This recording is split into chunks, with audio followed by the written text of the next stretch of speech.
Hello, ladies and gentlemen. Welcome back to the Steelchair. All of you, welcome.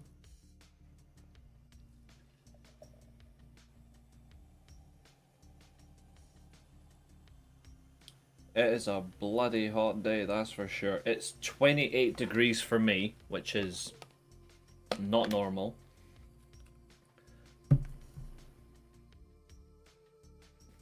But we are here regardless.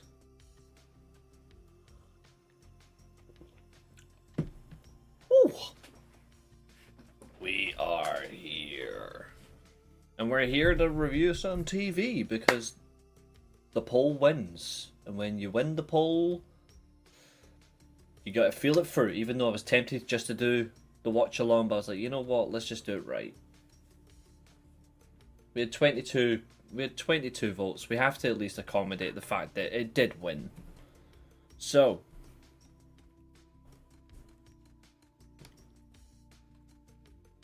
my friends, how are you all? Welcome to your TNA and Ring of Honor double team review. But the question is, who won this time?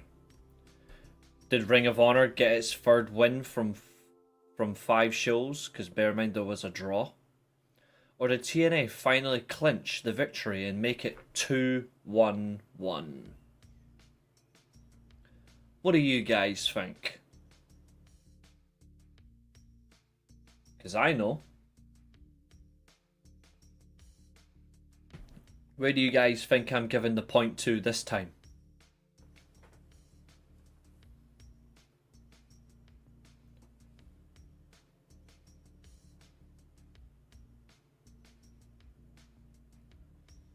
I can tell you where I'm not giving it.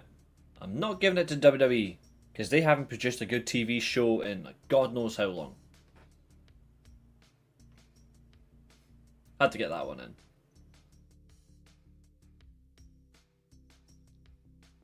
But where do you think I'm going to give the point? Do you think I'm going to give it to TNA? Total non-stop 23 years? Or Ring of Honor's Honor Club? Well, categorically, Honor Club this week was incredibly short. So I think that might sway it.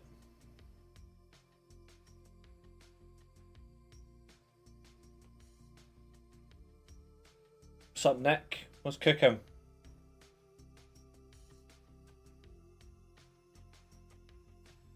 Oh.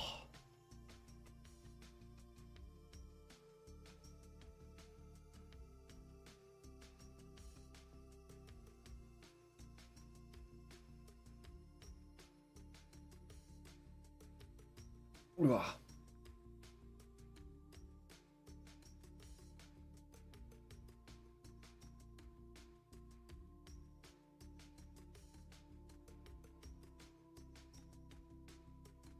Well, I can categorically tell you.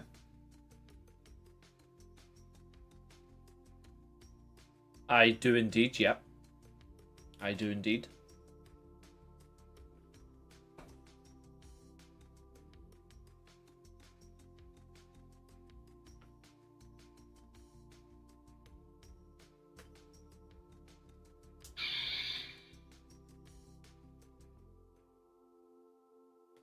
I thought the ending was understandable. I don't think it was great, but I understood it.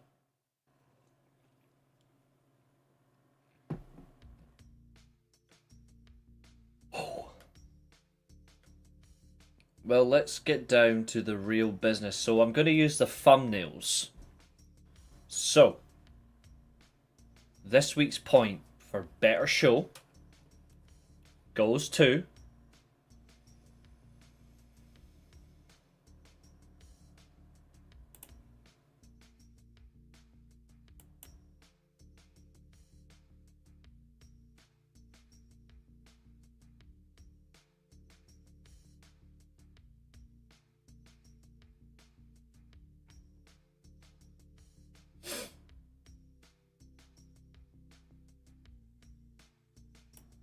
And before anyone comes at me saying this is bias, this is not bias because TNA haven't won anything so far.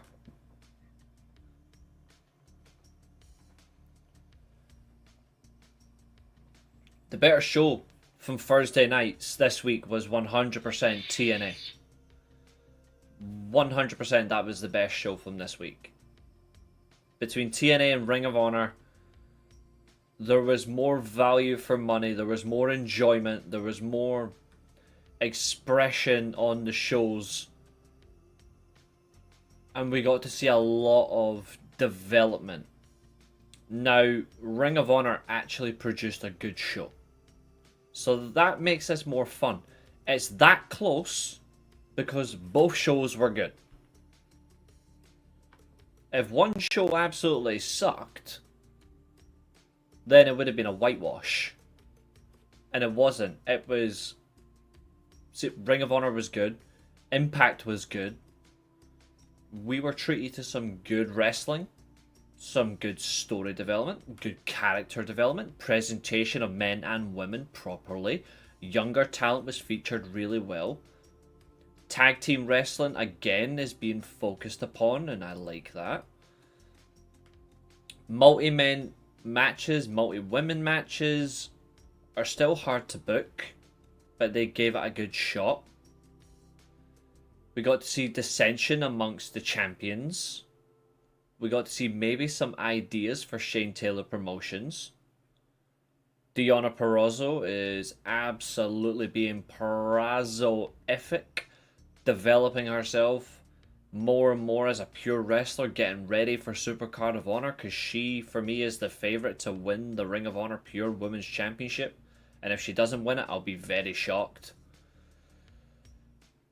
You can see trajectory. And that's both shows. You can see the build to the Knockouts Women's World title between Killer Kelly and Masha Slamovich. You can see where each individual championship feud is developing. Leon Slater is gunning for Moose. He looks ready. Joe Hendry wants his title back. He's focusing on that. Too bad he's not getting it. You can see each individual layer of development is there. And I think that's the credit. That's what makes it so tight to pick a winner. But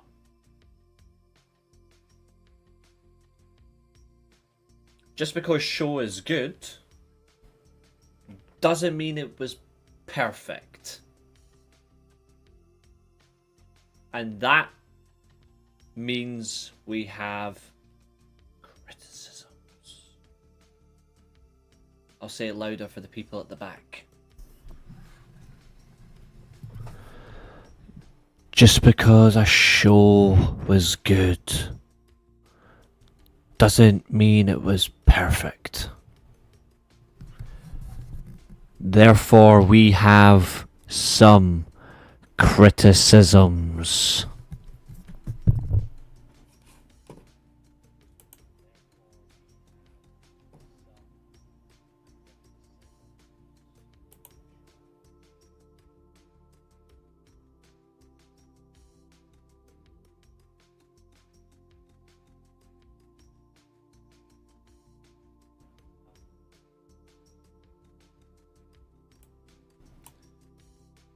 I was watching that part back. I do Ken Anderson / Mr. Kennedy better than he does.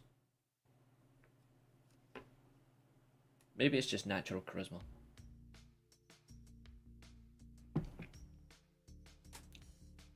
But what do you all think? TV-wise. Were you impressed this week by the Thursday night showings? Do you think you got the excitement of wrestling on its fullest point? Or were you let down? Which is another thing. It's possible. There were some elements of TNA and Ring of Honor that let me down, but there was a lot of good appraisals. And the edge, I'll explain where the edge comes in. So, We're 10.5 minutes into the show.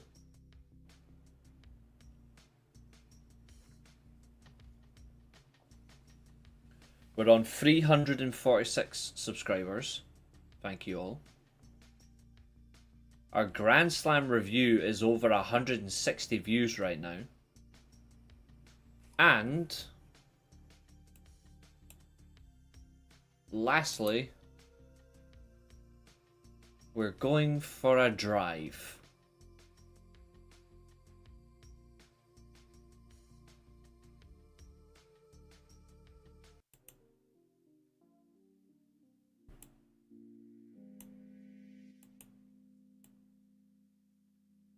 Back on the show for the first time in quite some time.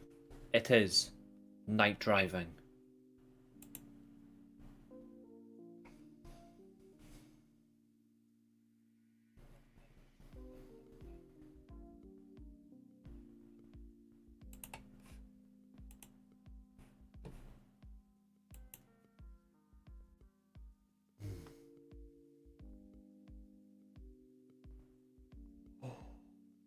And I know for a fact by how hot it is, at some point I will need to go back outside.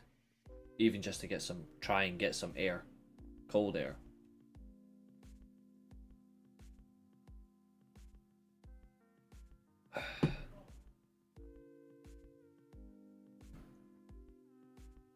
So which show will we do first, folks? Will we do the winner of the week? Or will we do its close runner-up? What will we pick? Winner of the week, or just missing out?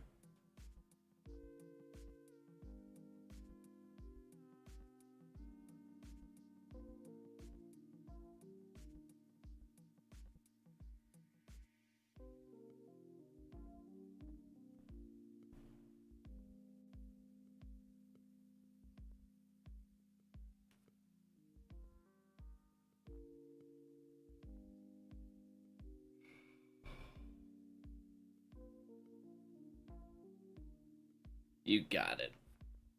Let's start with the short show then. And I'm not kidding. I literally just finished watching Ring of Honor and Watch Wrestling. It's 37 minutes. For episode number 121, it's 37 minutes.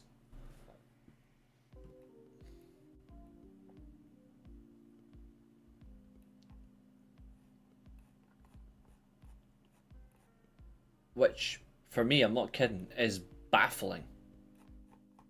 Like, I don't get it.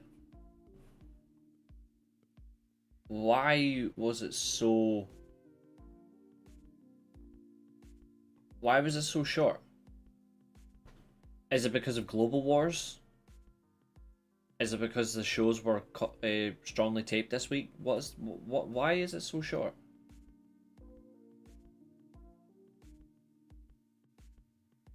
At least next week you're going to see what I'm talking about when I said last night that the best ending for Grand Slam was the taping in Mexico.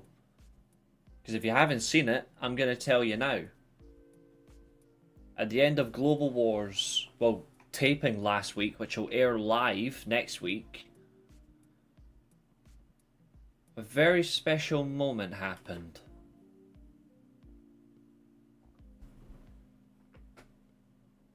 Very special moment indeed.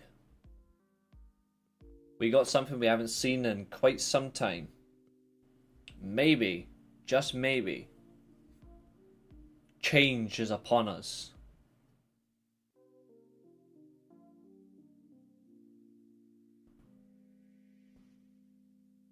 At least that's what I'm thinking. Okay, so let us begin. So, on your Ring of Honor Honor Club episode tonight, episode 121, we have an 8-man tag match, the Infantry, with the Grizzled Young Veterans against former Ring of Honor Tag Champions The Kingdom and Top Flight.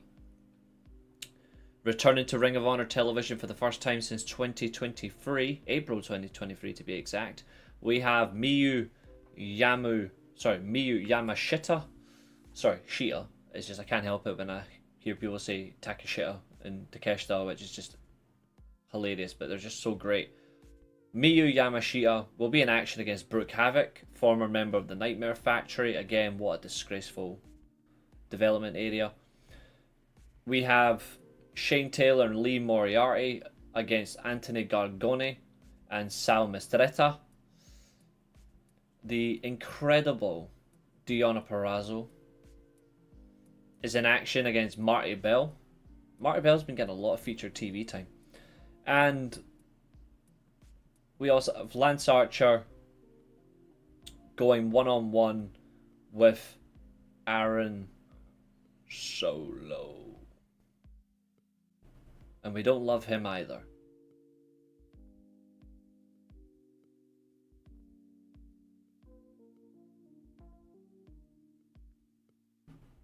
So, that's the card. What do y'all think about it first before we get into it? It's not a bad card. But what do you think of that? Bear in mind, you can watch this episode in literally 37 minutes. On Watch Wrestling. 37 minutes, this episode of Honor Club. Which, for aspects in general, either it's because they've cut all the ad breaks out or something, I don't know, but even still, 37 minutes.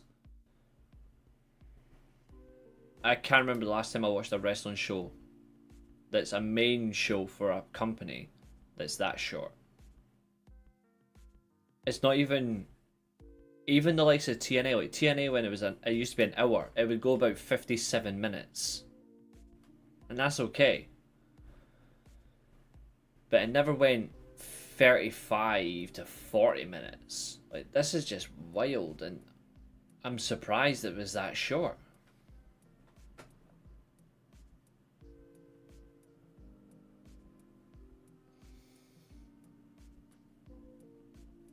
It needs to be looked at.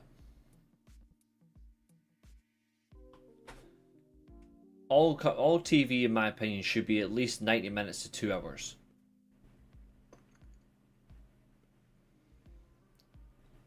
Even if it is 90 minutes in general, it's actually more effective. It's more time-wise. It's more good to have. Like an hour and a half.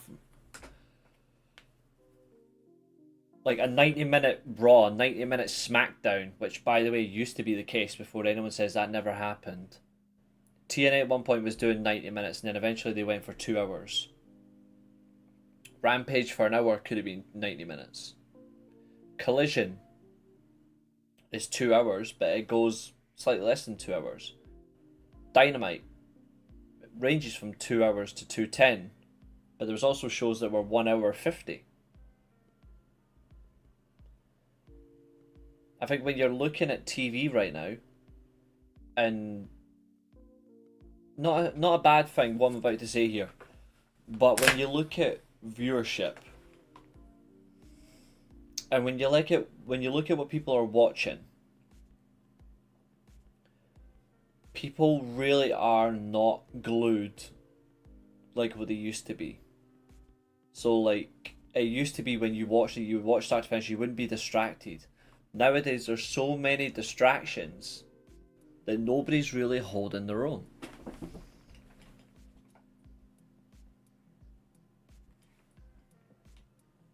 So my question is this.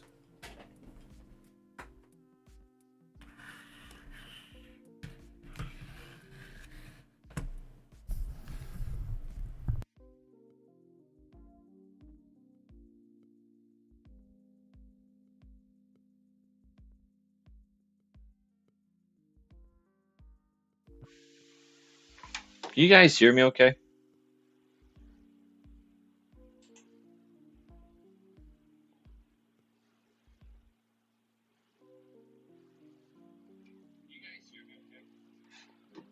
Yeah, I can hear myself. What the hell was that?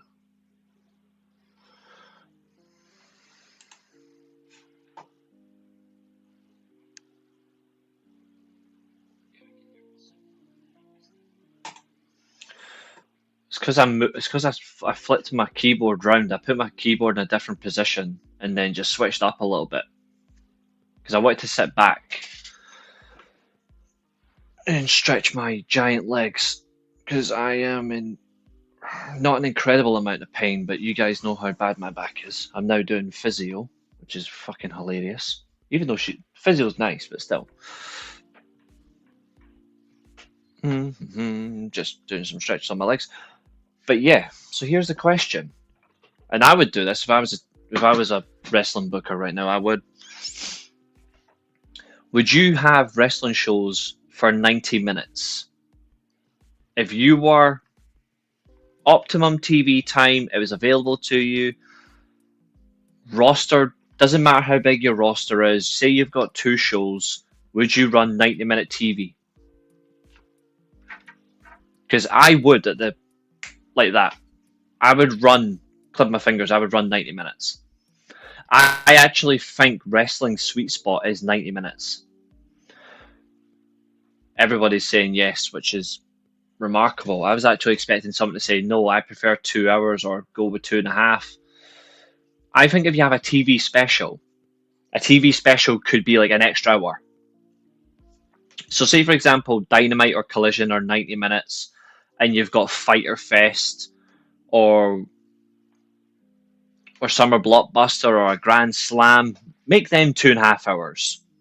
Then your pay-per-views, say 3.5, but your big events like All In, Double or Nothing, they go to 4 hours. A Raw, SmackDown, 90 minutes. Saturday night's main event could be 2.5 hours. But then your events like your Summer Slams, they could all be 4 hours. I think I've just saved the wrestling business. In terms of how you can use TV better, I think I've saved the wrestling business. I wouldn't know, Glenn, because it's clearly our shoulder. Ooh. But you're asking the wrong person, mate.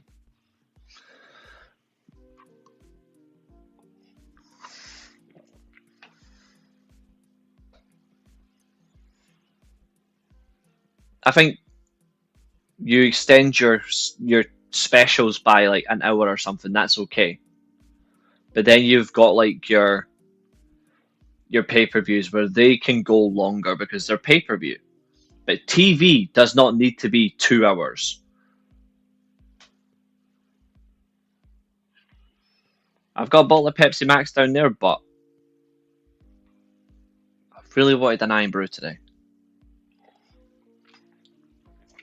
So I've got a bottle here, and I've got 2 cans down there, plus a bottle of Pepsi Max. I'm cooking. Ish. This is a national drink.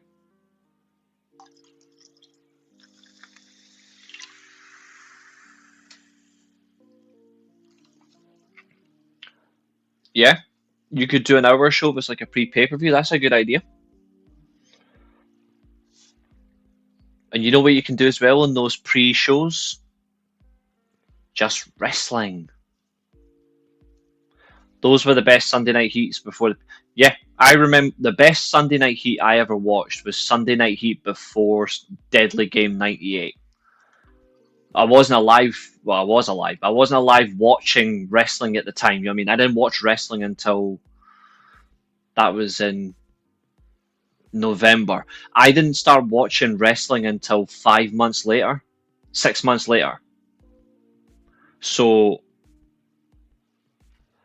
when I watched that one back, there was no Sunday Night Heat that came close. That is the best Sunday Night Heat ever.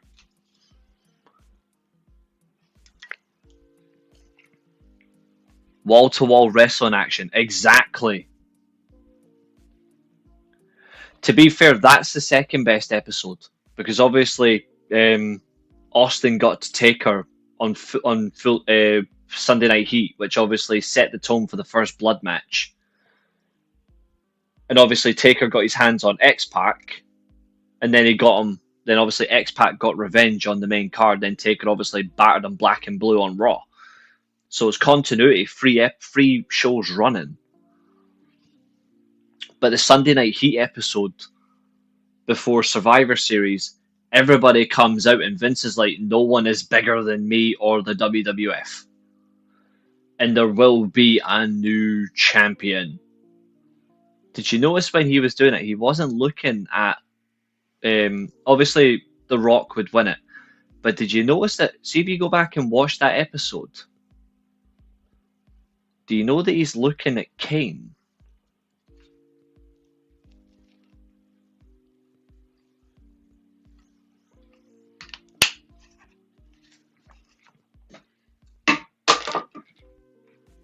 Like, he's looking at Kane.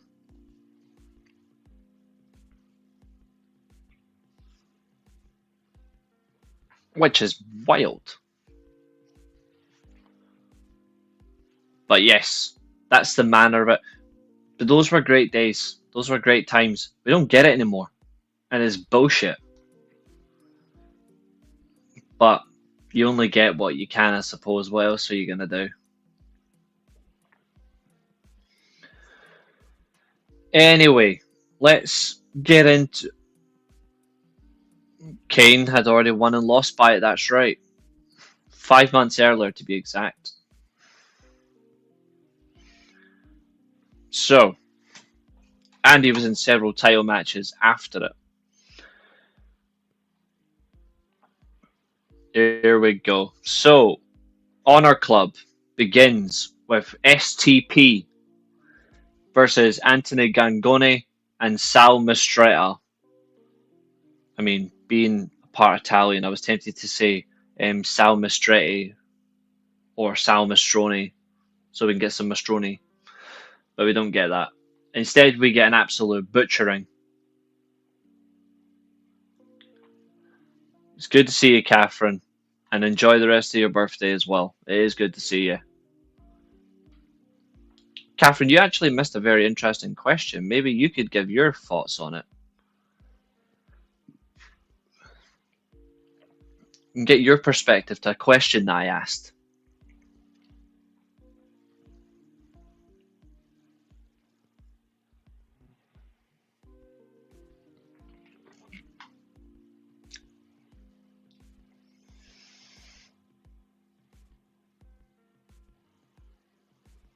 And the good thing about that is because it's your birthday, you can skip SmackDown.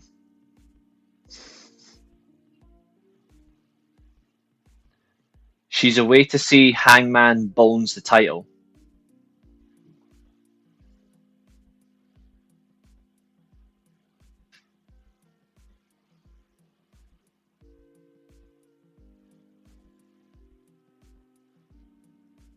Mission Impossible.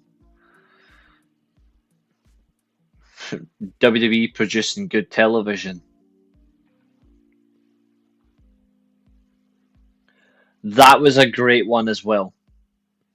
That was really good. Stone Cold was dressed up as one of the ring workers. That was crafted television. Well, the good thing is, Catherine, the question is so simple. The question is this: if you were a wrestling promoter and you had allocated TV time, would you, instead of running 2 hours or 3 hour weekly TV shows, would you run an hour and a half? I'm already living it, Glenn, 20 years later.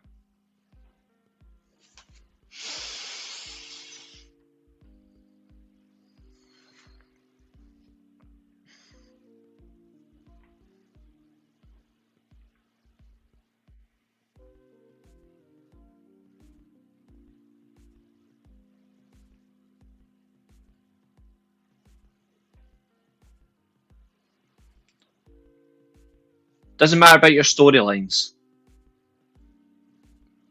It's just what you have. You've got 2 shows a week. Doesn't matter what days. You have 2 shows a week. Would you book 90-minute television? But your pay-per-views are between 3 and 4 hours. Maximum 4.5.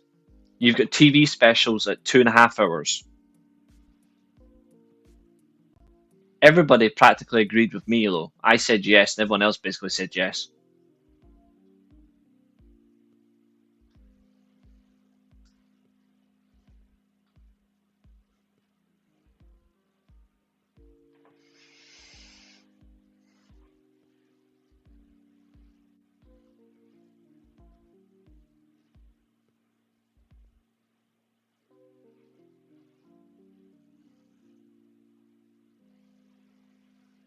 Absolutely.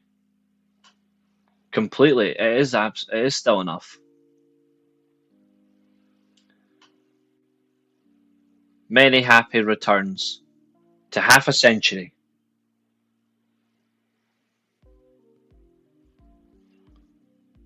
Bingo, Zodiac. Leave them wanting more. Here's the fun thing. See, if you remove all the full length breaks, Watch Wrestling has TNA uploaded in 2 parts from Daily Motion. An hour 34 minutes. 1 hour 34 minutes in total.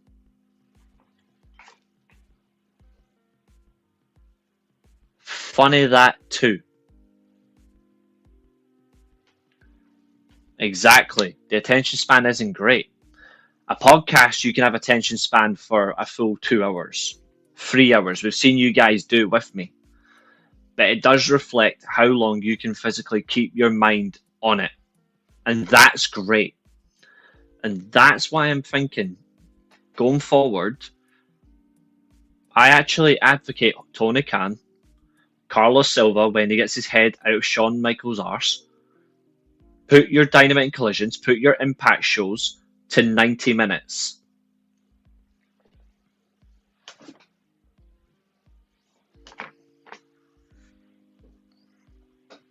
Raw and SmackDown could easily do 90 minutes, but what are WWE?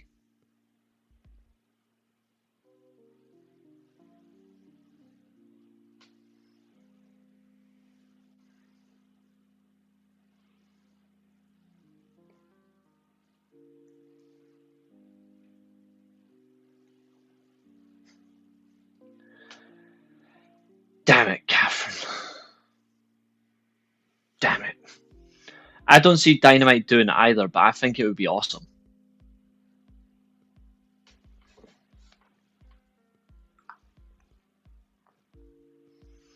You know what makes 90-minute Dynamite even funnier?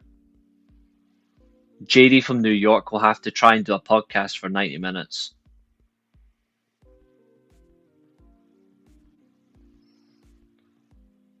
Thanks, Catherine. We'll see you on the next one. Do you like the TNA style ring? Is it an octagon with an entrance ramp at the same height as the ring?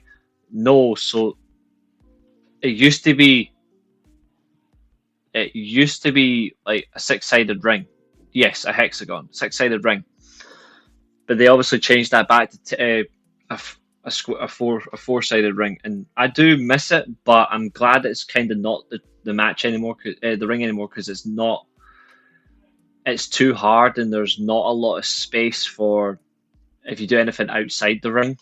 You get very limited space, and landing certain moves from certain areas really aggravates the body. There are some drawbacks to it. She's the ugliest wrestler in the world.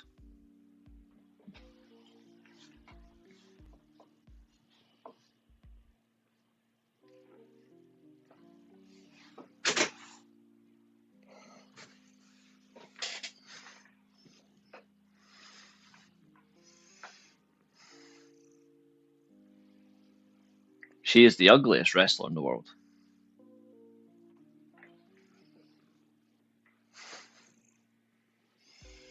There you go.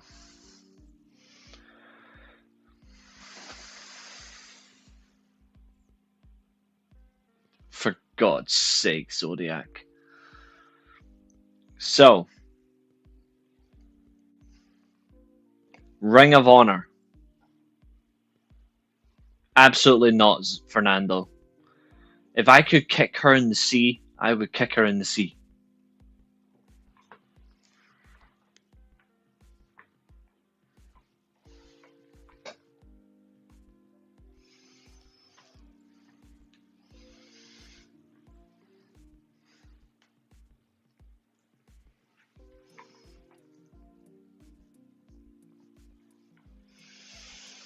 But yes, so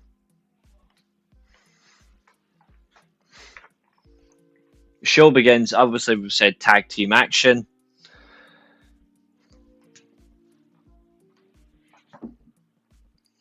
Credit to Mistretta. Not even close, Glenn. Not even close.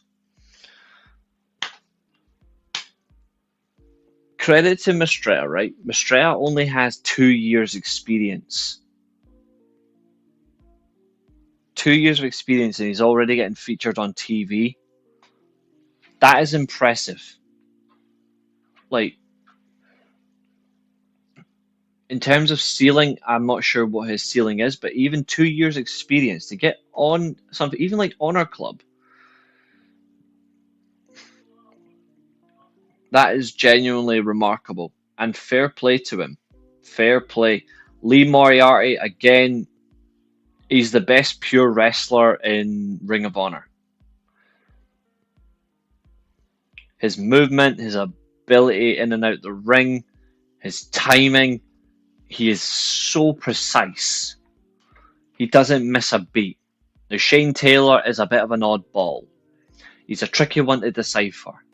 He is a big man, but he's not a slow man either. He is very powerful, and he also gives back. So he's not somebody who just takes everything. He does actually give back to what he does, which is a good thing to have.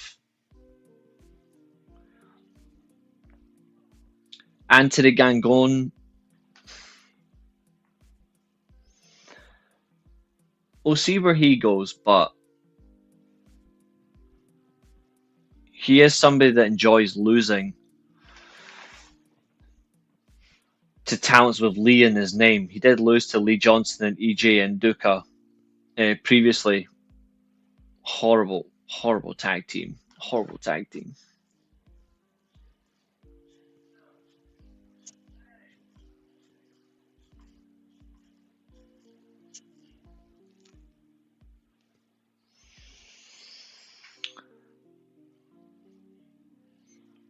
Right off the bat, beginning of the match, we get a high knee to the face from Lee Moriarty.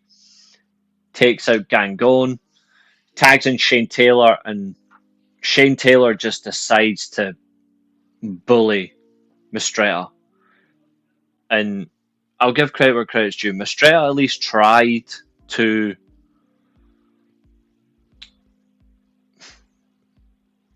get some attention from the crowd, tried to get the crowd to back him.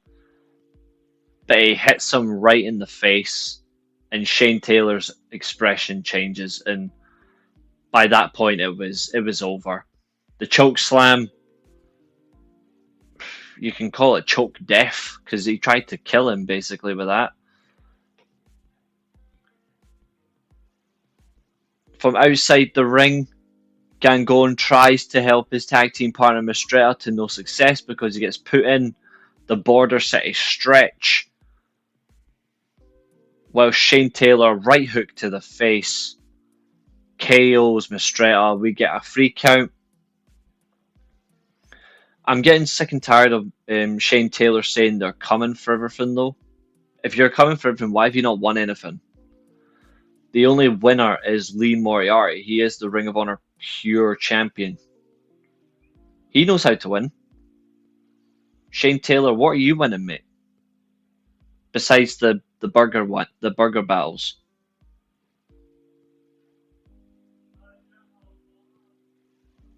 Like, make it make sense.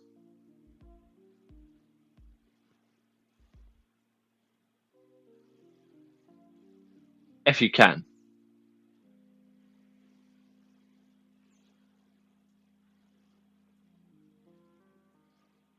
But it was a good match, though. And no talent gets embarrassed. They're not insulting the talent here. It's just unfortunate that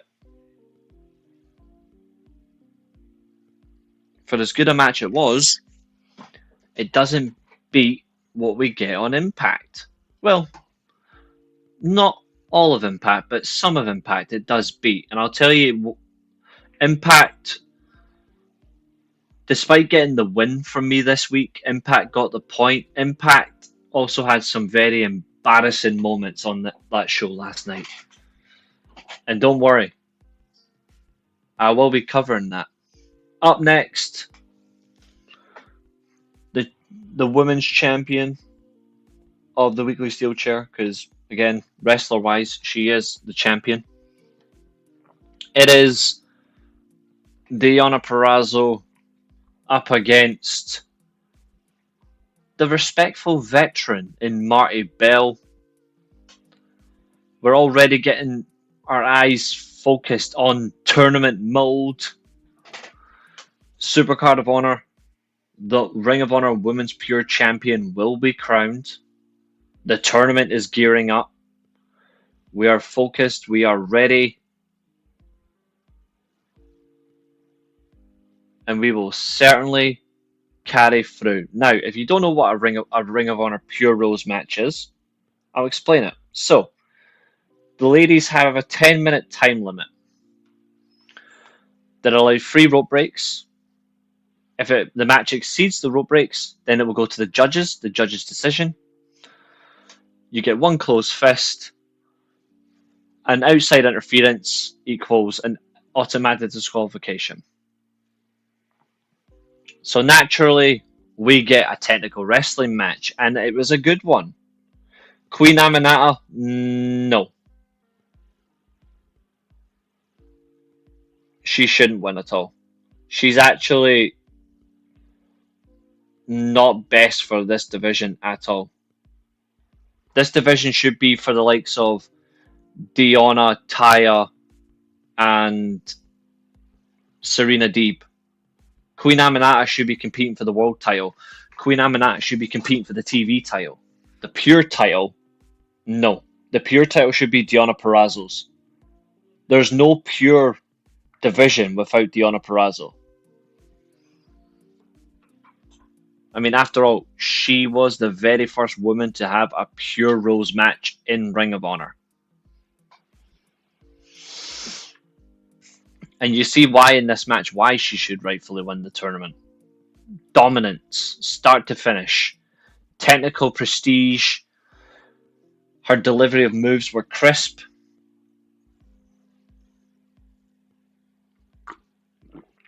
She focused on Marty Bell's shoulder, which was damaged significantly throughout this match. Serena Deeb is excellent. I like Serena Deeb. And I would have those two together as well as a group. Well, as a team, I really would. But I also think, personally, I just think Deonna Purrazzo was better. But Serena Deeb is no slouch either. That's what I'm saying. Like, I think it's so close between them. Like, I think they're the two best. At least in terms of the pure division, those two are the pure best. And I hope that's the final match. I really do. I hope that's the tournament final. It won't be, but I hope it is. Because then you can get a match that is actually believable. That makes sense.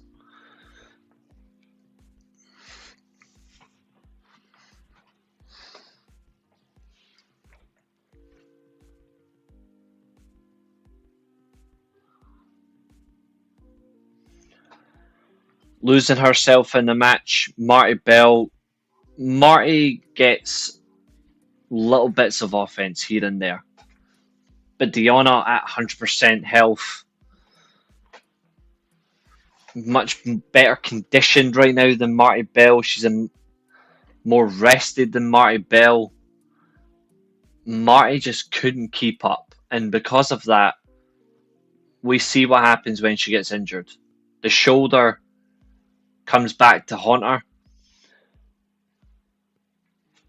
The Fujiwara armbar seals the victory.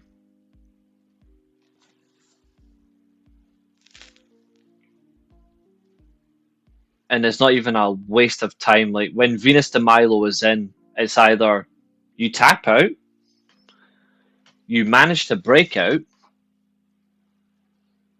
or your arm is getting broken. And Deonna doesn't care how she wins. If she gets that on you, she's going to hurt you. And hurt she did. Marty Bell, her arm was wrenched, especially in a hyperextension position. Not good for Marty. I hope Marty isn't injured. But her shoulder did look bad all the way throughout the match. So hopefully they'll just check and make sure she's okay. Everyone's horrified faction follows this match as a short backstage promo. The frat house.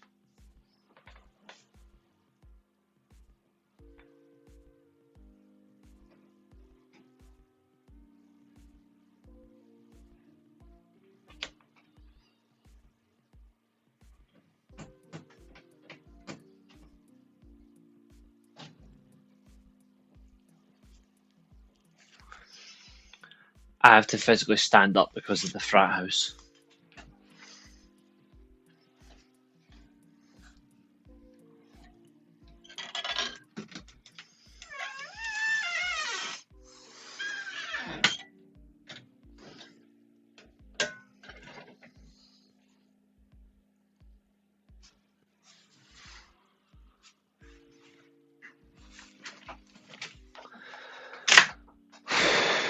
This faction is painful. Even worse, they're having a promo on the Dark Order.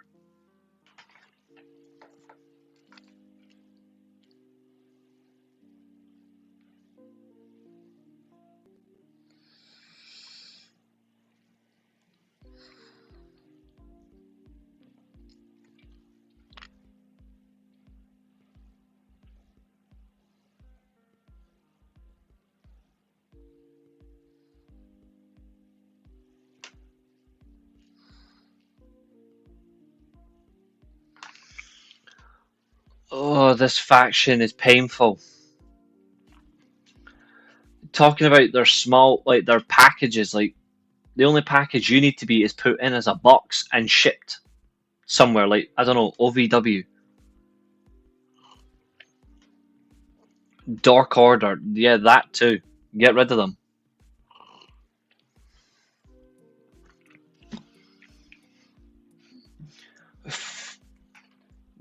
Big Machine Monster versus slightly tall, close to Samoan.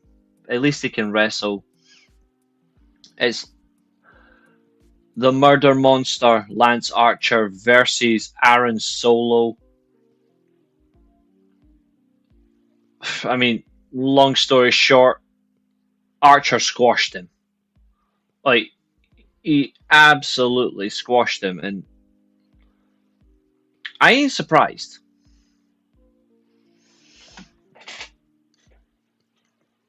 You know what I mean? I ain't surprised.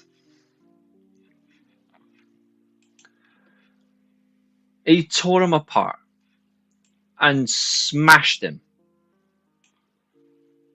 Solo tried to get some offense. It only seemed to offend Lance Archer. But when it's all said and done, the result remains. Hanging overhead. You're up in a crucifix position.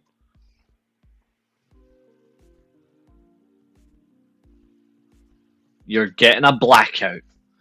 Lance Archer would win with a blackout. It's his third. Again, squash matches are insane for him. He deserves more than that. I agree he should get booked better. He's been presented as strong and powerful, and I like that, but I want to see him do more. I want to see him back winning singles championships. It's not a negative on anything like that in general. It's just I don't know what the aim is. He was incredible in New Japan. I loved watching him in New Japan. Like I remember his first IWGP US title match against Moxley, and it was violent as fuck. Yes, we spoke about it. It's not essential that they're going to sell though, but they're considering their options. I don't think they will though.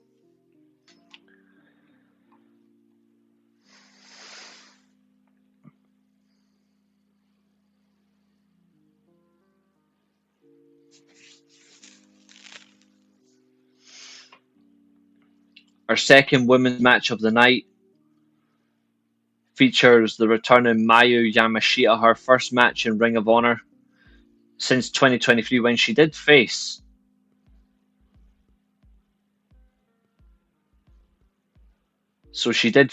the equivalent of madness and greatness at the same time. She did face Athena 2 years ago. On this occasion, she's up against one of the Nightmare Factory's success stories as Brooke Havoc.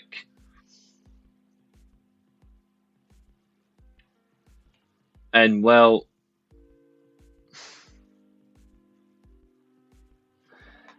this was carbon copy of Brat versus Brat, or who was the bigger brat? Because the way she acts Brooke Havoc, it was similar to Billy Starks. Billy Starks behaves like a brat alongside the ring. And with that takes away some attention. With that takes away some enjoyment to her, and it feels carbon copy. What's up, Smooth? Not a particular fan of that type of shit. I don't want to see the same thing in response. I just want to see one option and stick with it. We don't need two. But the good thing is Mayu does get some control. She is a striker. But she kind of underestimates Brooke Havoc though, because Brooke gets some great strikes of her own.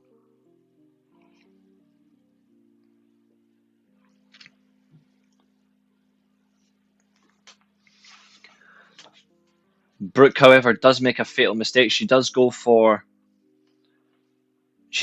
a springboard, but misses. She does take slight advantage, but Havoc seems to break free. She makes more attacks.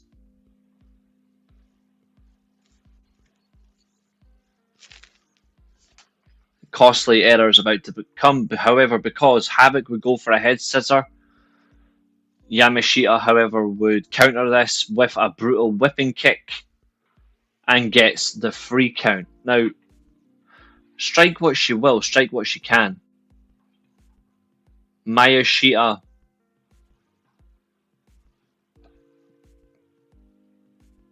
bewilders us all.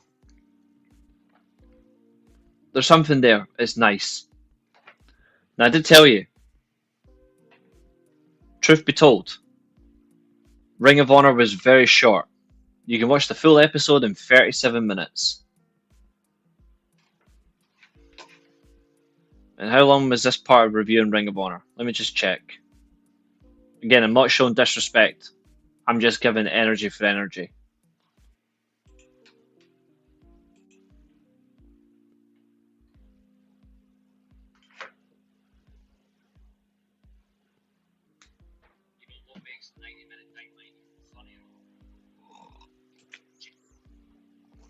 Will WWC in Puerto Rico join NWA as a territory? I highly doubt it. I highly doubt it.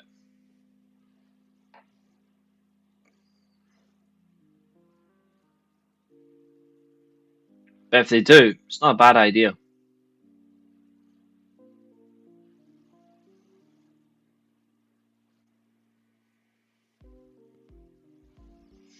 Main event matching attires time, Top Flight.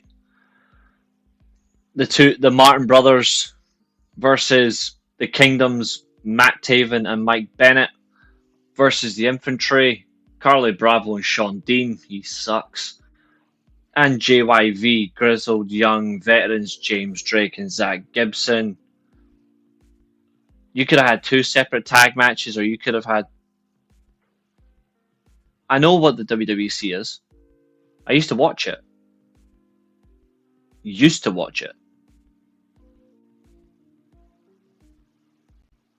Dutch Mantel used to book it. He actually made it money.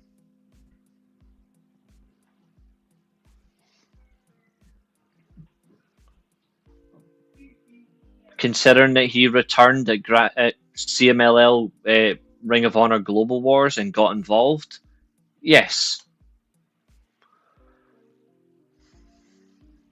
that was the special return that I was keeping quiet if nobody else had saw it. But yes, if you haven't heard, Bryan Danielson returned at CMLL Ring of Honor Global Wars. He's finally got rid of his stupid mullet. His beard looks in shape. In shape in terms of it's shaped really well. He looks in good condition, good health.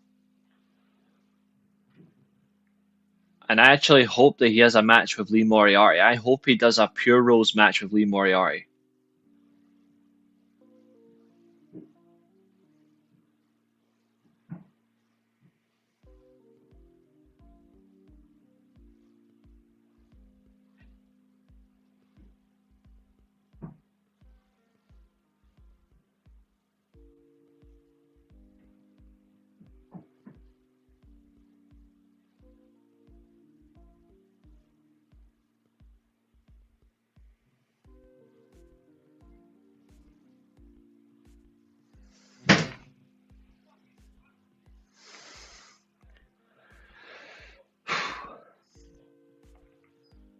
It's nice to see grizzled young veterans, though,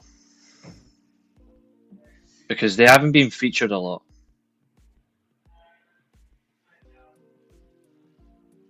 Because Camille isn't getting on TV. Am I talking about TNA right now?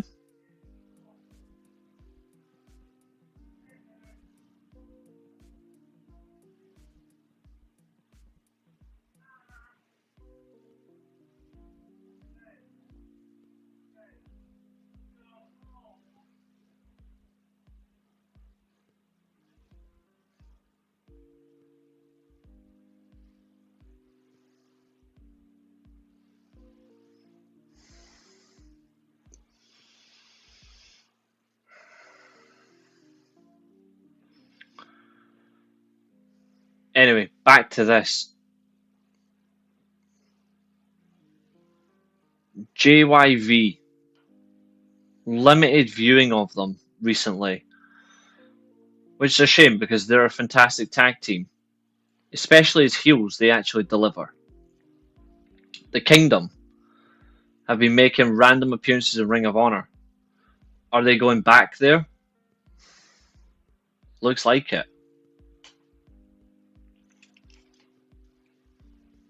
Mm-hmm. I agree. I agree completely with that.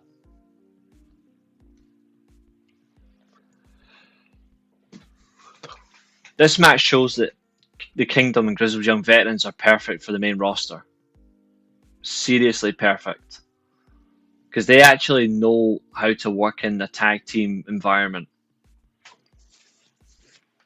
And they certainly set the mold for how a tag match should look. Now, this is a hard thing to do. Booking multi-man matches as big tag matches, this one works. This one is really good, and I like the back and forth, particularly between Gibson and Taven.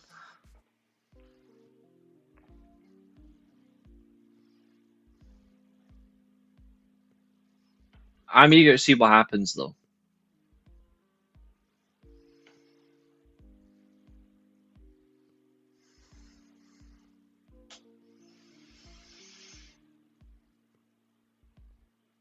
But let us see where it does go, though. We'll certainly find out.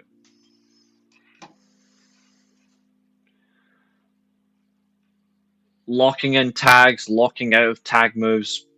Even we don't get the old-fashioned Kingdom hot tag as well until very late, but we don't even get the hot tag to who we want to see in the ring. We just get the hot tag to Darius, and Darius Martin is average.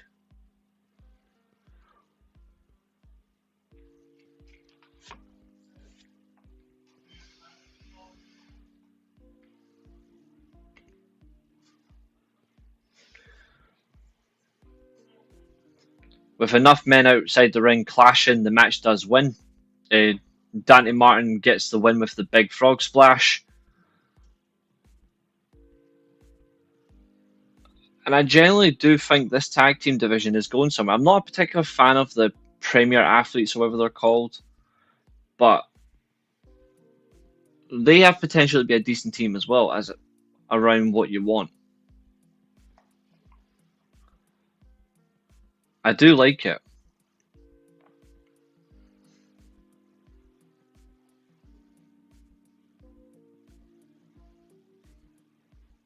Here's the problem. If you say nice as always, that's a concern. That's a concern. This is why I am the one true TNA fan.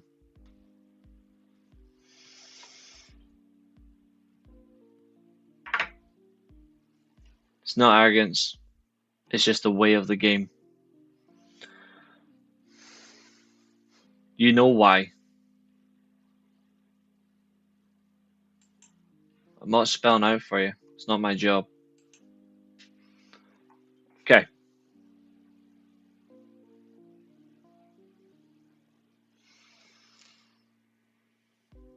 Ring of Honor, like I said, wasn't a bad show. It was actually a good show.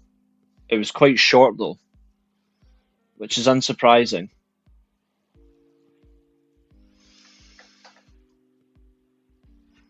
But our next show goes for the runtime that I actually like. Went well. Still some stupid shit on there. But it still was the better show of the two. As I reiterated earlier, it's not by much. But obviously, it's time for this side of the Thursday nights.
But this is the show that will be praised, but also grateful with.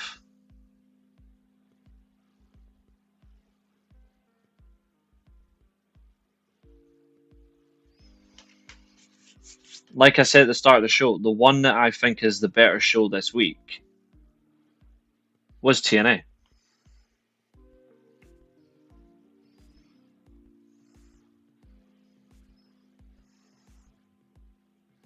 That's why I can't take your criticisms into account if you say it's always fun, because it's not. Because last week's episode was shit.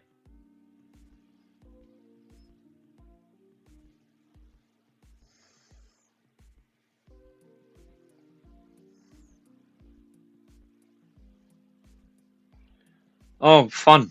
PW Insider.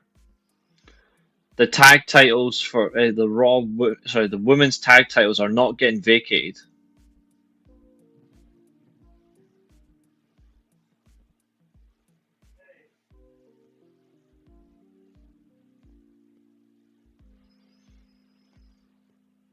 Yeah, well, sadly you're wrong. Last week's episode was horseshit.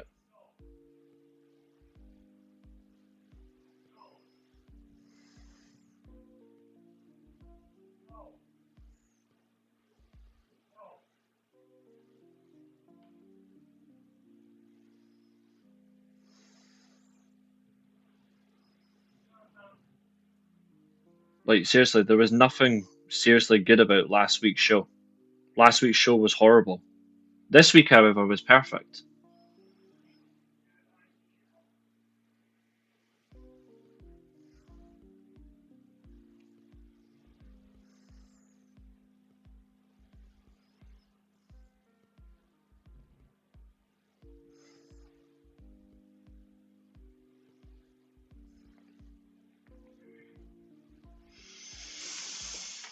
Yeah, well, I've been watching TNA longer than you've been alive. Trust me, I've seen far worse. I have seen far worse. Last week's episode is the worst Impact produced.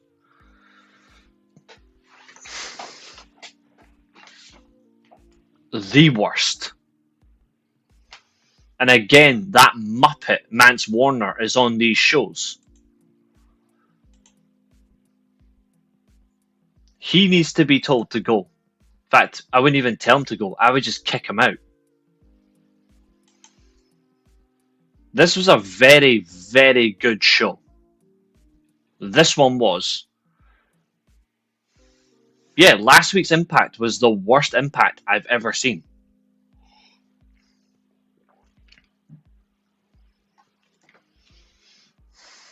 It was honestly horrific. And it was horrific because of how they did not get the show right at all. The only good thing about last week's show was the 8-for-1 match. That's it. They push and shove, but they don't. Honestly, they don't care.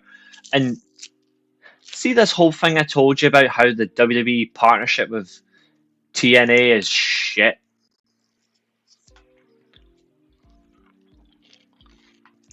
It got worse. It didn't take long.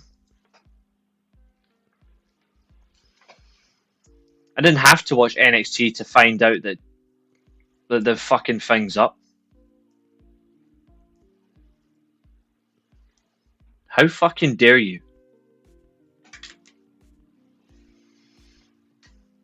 How dare you ask such a stupid question?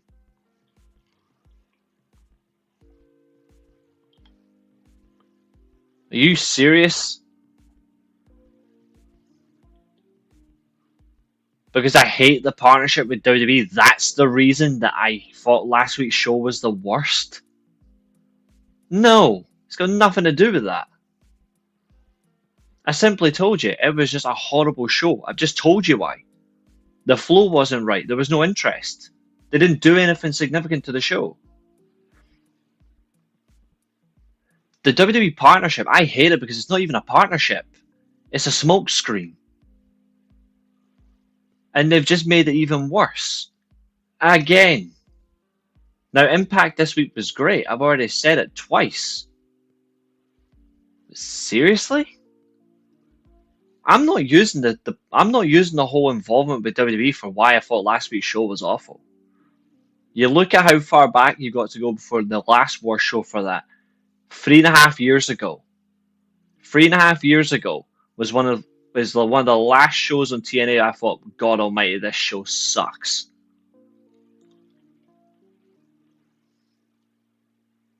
Seen it all, lived it all, done it all, hate it all. This one was good. Last week's was dreadful.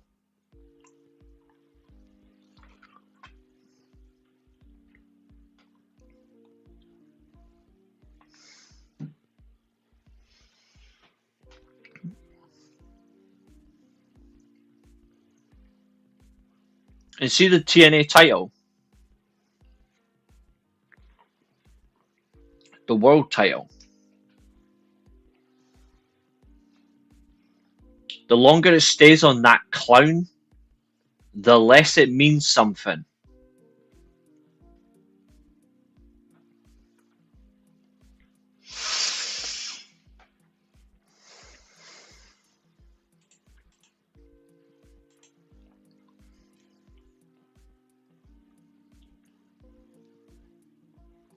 And I ain't kidding. The longer that it stays on that moron, the less it means something. And it makes me sick.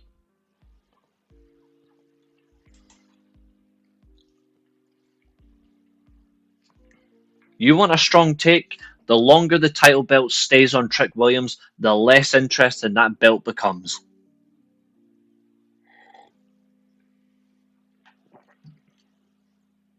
Why do you have to get so angry about why I take things to heart or why I say that? fact, don't answer that. That's a rhetorical question. Answer this one. Why is my honesty a problem for people?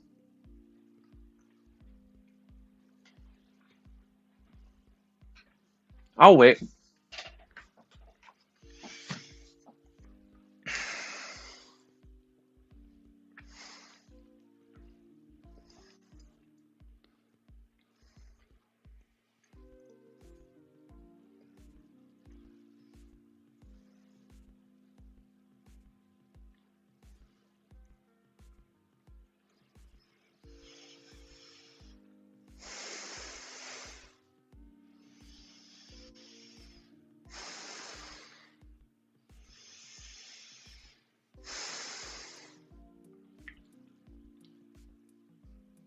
I did not say that.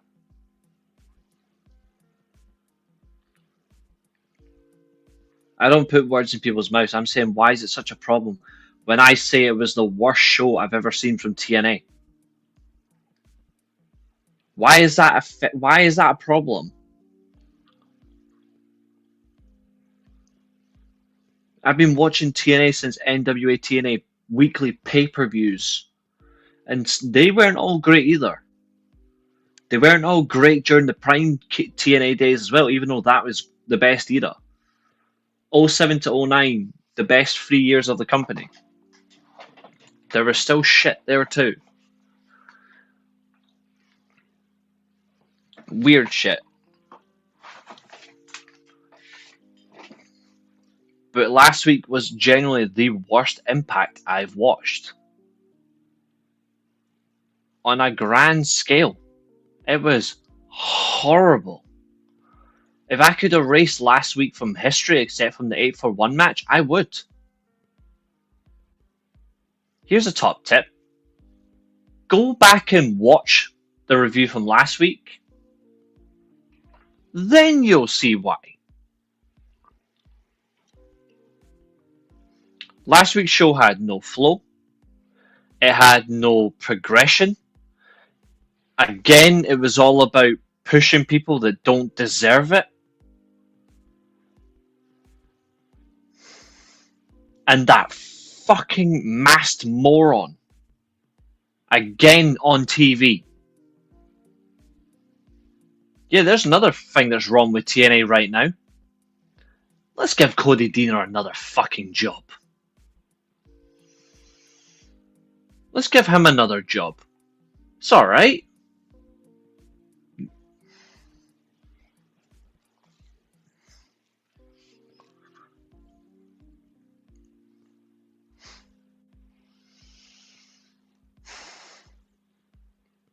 Can't take that shit seriously and I never will.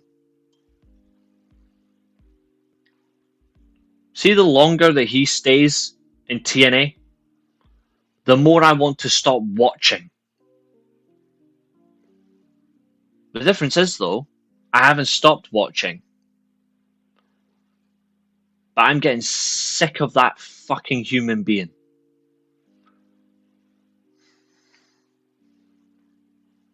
That parody theme song. The clownish look. These dork fans cheering for it.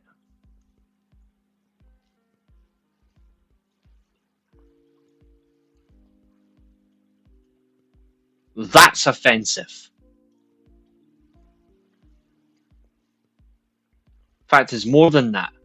It's soul destroying.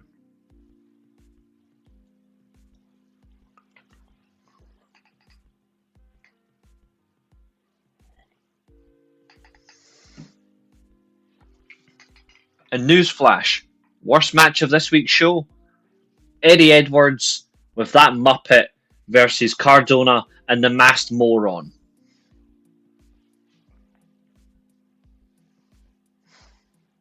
That was the worst match of this week's show, and this week was a great show.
for such a strong.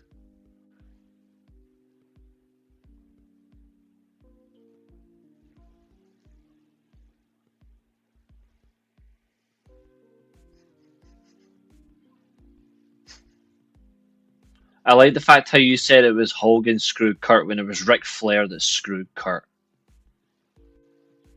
It was still horrible. But you're going back to 2010. You're going back to January 2010 just to prove a point. You're trying to tell me that Cody Deaner, who doesn't belong in pro wrestling, who shouldn't be in TNA in 2025, as a fucking masked mong, a masked moron, a masked clown, you're trying to tell me that dork. Nope. Nope. No, I can't. No.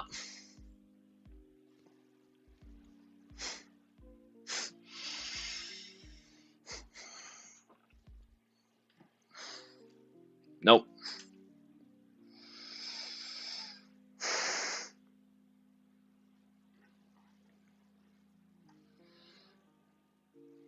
That's because these fans are stupid. That's why. It needs to stop.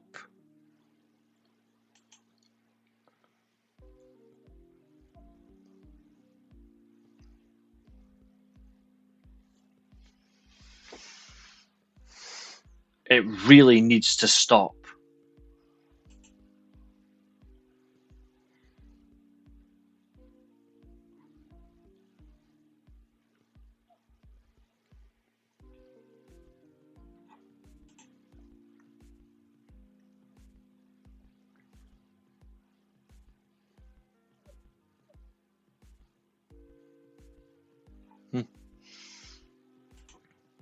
And TNA think they're being good by doing this.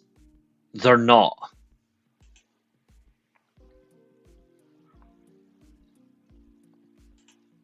This gimmick is a problem.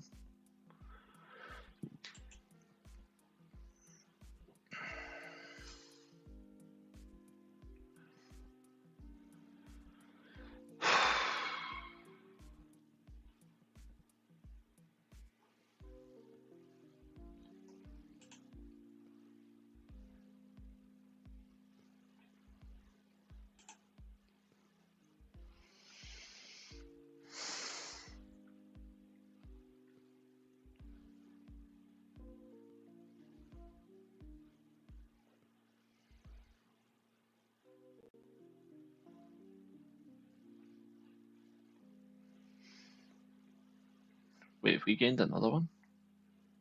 Nice.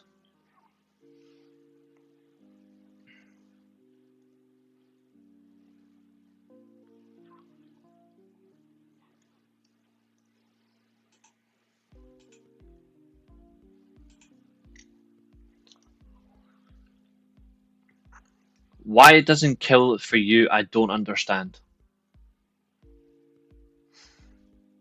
I don't get that.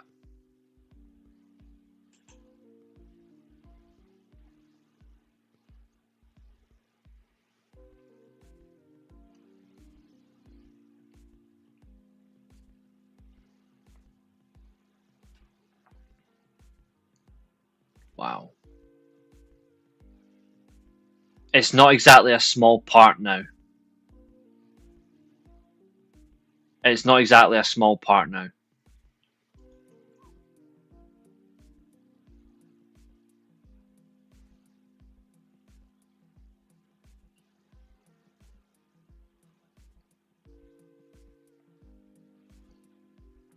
$379 views on JSO getting destroyed. Nice.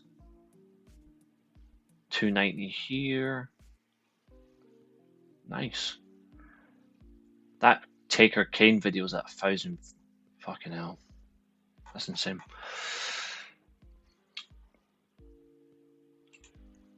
You're missing the point again.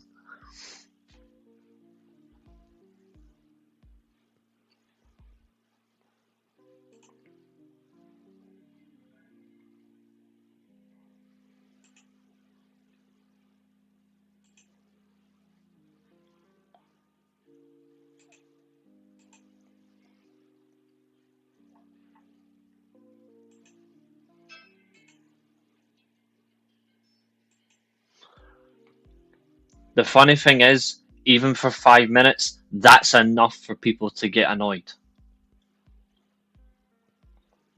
You gotta think about that.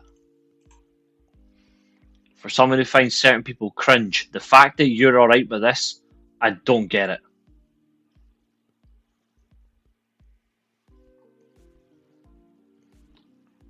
Like, I genuinely don't get it.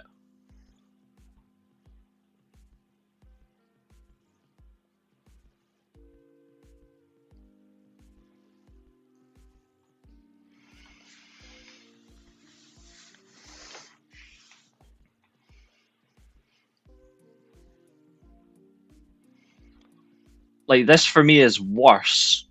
I'm not even kidding when I say this. Cody Deaner in a mask for 5 minutes is worse than having to listen to Becky Lynch right now.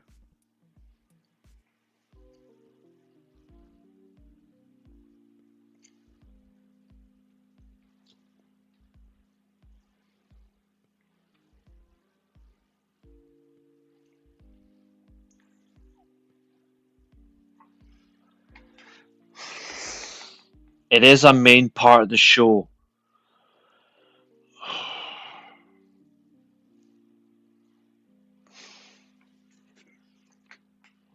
I'm moving on. I can't be fucked. Okay, let's go on with this. Let's go on to TNA. TNA starts with two guys who shouldn't even be in the fucking ring anymore. Sami Callihan and Eric Young.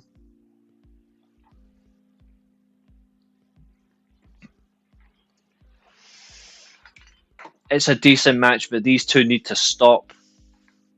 Like, they're not actually contributing to TNA at any point now. It's actually over. It's good to see two champions compete. Well, former champions compete, sorry. On an anniversary show. But it's time for these two to simply walk away. It's time to let them walk away from TNA. Let them go and do other things. Sami Callihan, GCW, by all means, go.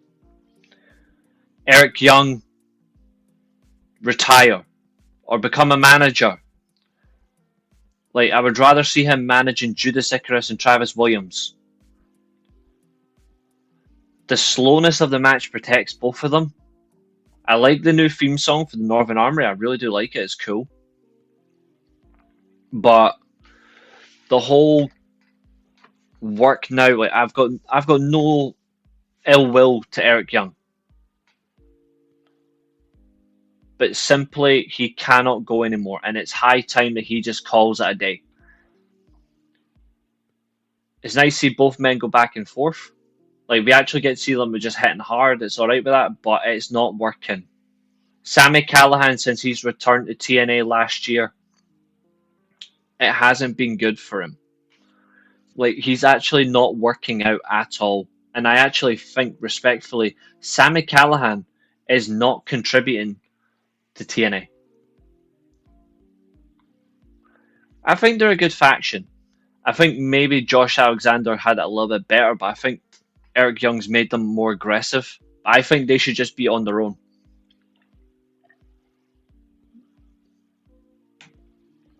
I think as a tag team, Icarus and Williams are a good tag team you can build a division around. Especially because they're young, fresh. They've got good timing, they've got good chemistry. And better yet, they can sell. Eric Young, he can't go in anymore. He physically can't. It's high time that he just backs out. Callihan, I'm sorry, but you ain't working, mate. Oh yeah, Sammy's let him go so badly. And I'll tell you another thing. He's gained far too much weight. He hobbles around like Danny DeVito. EY has had a thank you run. If you look at it, Eric Young basically gets everything he wants. Eric Young wants a main event. Eric Young gets a main event. Eric Young gets a title shot with someone he likes. Eric Young gets a title shot. Eric Young gets a faction to take young guys forward. Eric Young gets a faction. Eric Young is one of few guys in TNA where he could literally say, I want to get my arse set on fire. Somebody would set his arse on fire. Eric Young gets his thank yous, but also additionally, he gets what he wants. Yes, honestly, Sammy the Penguin. He moves like Batman Returns Penguin. The only thing missing is the top hat and the outlandish, rich butler clothing, and the name Pennyworth, Sammy Pennyworth. Just kidding. That's Alfred Pennyworth. Cobblepot, Sammy Cobblepot, and he should be. I just want to say Pennyworth because it would actually suit him a lot better to be called Pennyworth than Cobblepot, but he does move like a penguin, so I can't. Sami Callihan moves like the penguin. Except the penguin is cool. Sami Callihan is no more.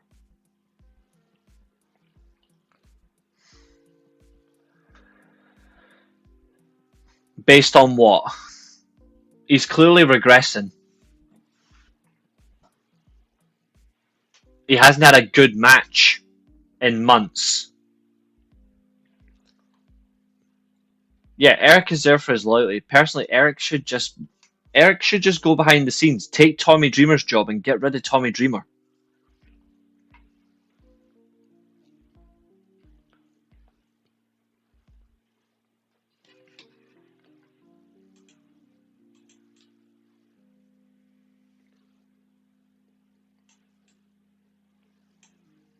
Sami Callihan also hasn't reinvented himself either. He's still the same thing.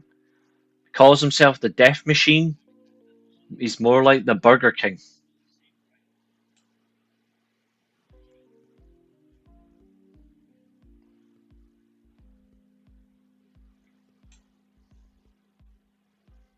The man's matches weren't good. Please don't come in here and say that.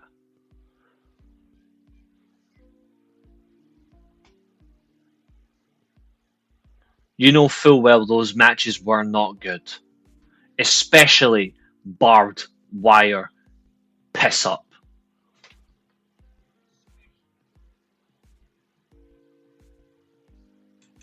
Worst barbed wire massacre match I've ever seen. And I'll tell you another thing. Sami Callihan, he only has one good barbed wire massacre match. The fact that he gets to have that match as a specialty is embarrassing.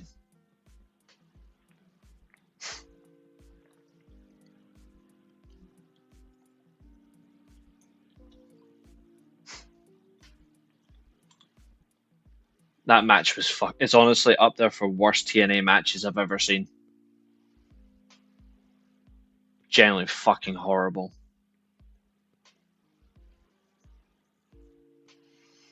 Mance Warner needs to go. There's only two. Sorry, that's a lie. There's like only 3 good barbed wire massacre matches, Glenn. And 2 of them are Abyss. The first 2 are the 2 best.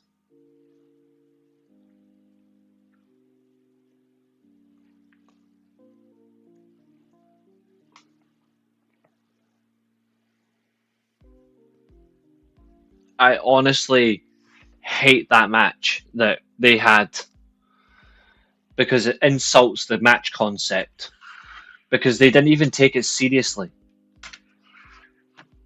Like, they did not take it seriously at all. Barbed Wire Massacre used to mean something.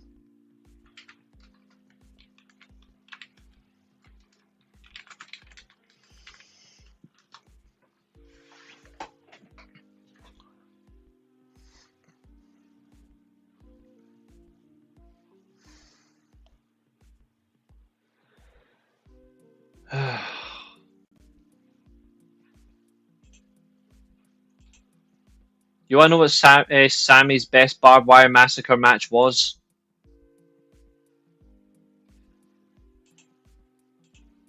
This is his only good barbed wire massacre match.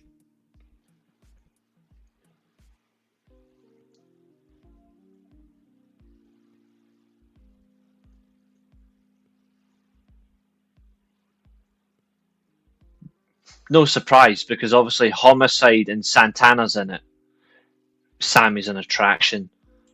He hasn't been an attraction in years. This one you could arguably say was very good, but it's not great. And I don't dislike this one, by the way. I just think compared to the other three, those other three are far better. You feel and you see importance. These ones aren't.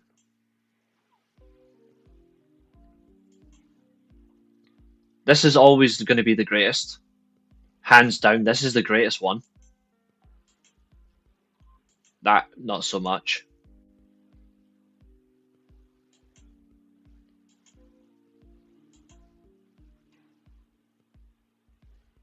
That was plain stupid.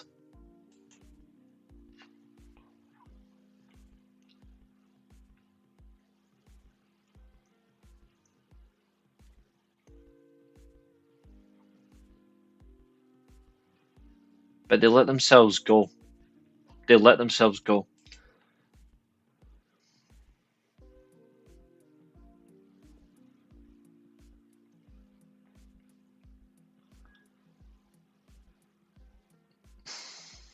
False.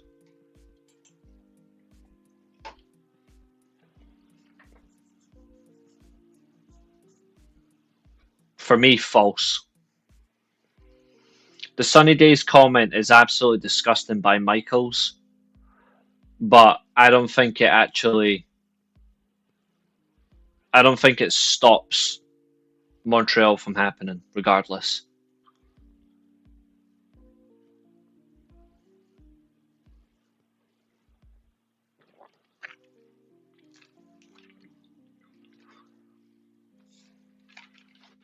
The Montreal Screwjob was going to happen no matter what.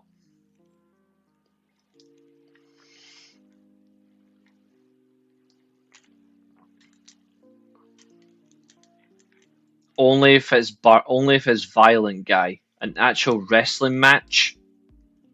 Not anymore. Not anymore, sadly.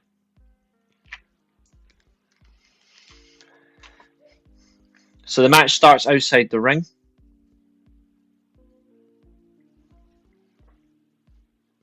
Again, why Callahan shaved his head is absolutely insane. Like, his black locks were important. But never mind. So the match starts outside the ring. Callahan's just... to be fair, he's extremely violent to start this match. I'll give him that. The violence masks his lack of speed and his lack of mobility. He uses a steel chair. Damages the young blood, but it doesn't matter on Eric Young, who sideswipes him. Callahan does take control of the match and reigns in control for quite some time. The crowd do wake up for it. The problem is we're just not getting enough.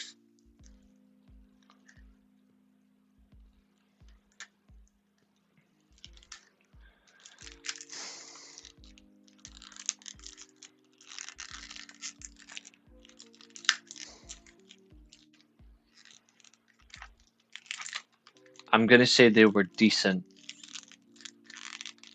No further. I just can't do it. I will not compromise. I won't do it. The match spends so much time outside the ring, you may as well have just had a falls count anywhere stipulation, honestly.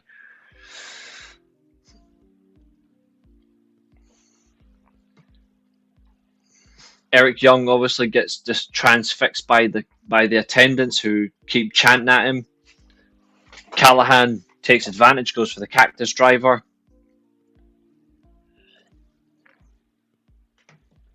But Eric Young breaks free. Sami Callahan also should have been disqualified in this match, but I suppose the referee was just a complete dipshit. But technically, Eric Young should have won this match by disqualification.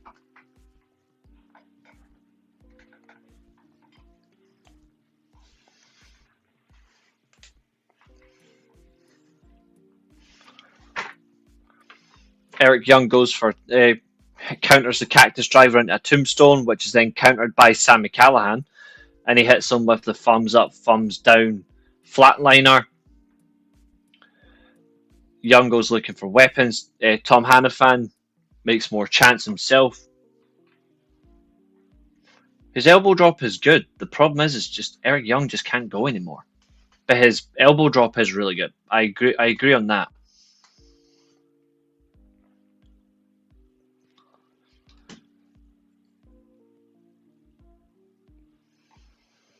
Calling the match straight down as best he can, which is fine. Dominating the pace, distracting the referee. Icarus and Williams getting on it. They get knocked to the side, but Callahan gets whacked with a steel chair. Eric Young hits the pile driver, gets the pin. Reality is, though, is this match is just, it overexposes the fact that these two generally can't go well anymore. And it's not because Sami Callihan is awful, by the way. I've never once said that about Sami Callihan. Sami Callihan has one major problem. Sami Callihan's body is fucked. And it's because he, to be fair, and this is something I'll credit him for, his body is fucked because he put himself through so much for the fans. But he's destroyed his body so much that his mobility is practically, well, it's not practically zero, but it's close to zero. The man can't do as much as I actually think he could. That's why he can't move so quick. And he hasn't adapted well. He hasn't adapted to the decline in speed in his running. The decline in speed and how he throws a punch. That will come back to haunt him. That will seriously come back to haunt him. And that's not me foreshadowing it. That's just I can see it happening.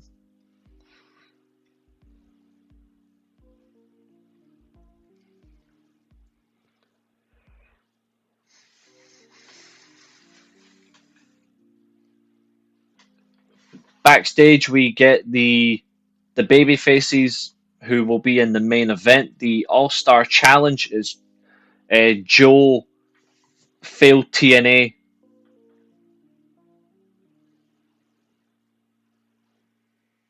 I don't need to try to say anything. I said what I said.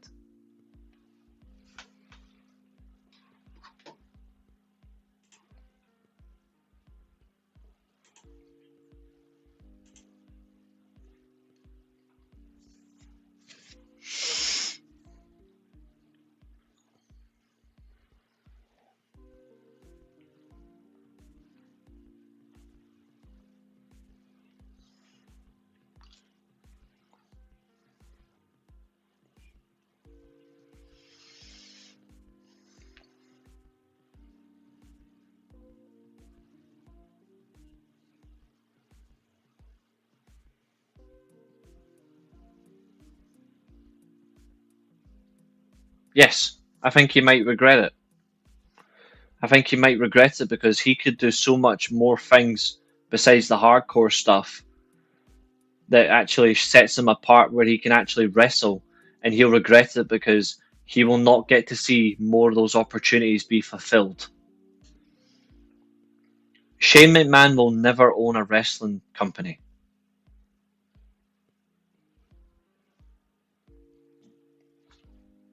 And nobody wants Shane McMahon to own a company anyway.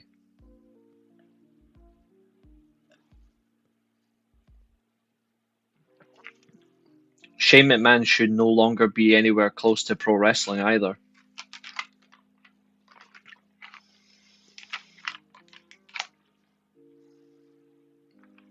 So, he's not special.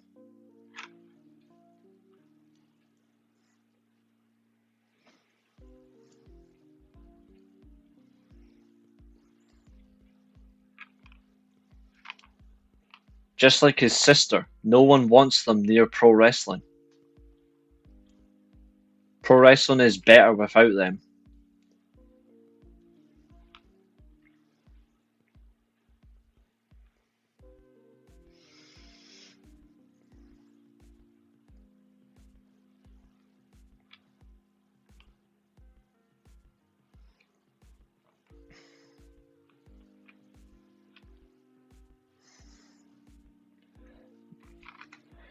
Vince could buy a pizza company, and it would probably get worldwide attention.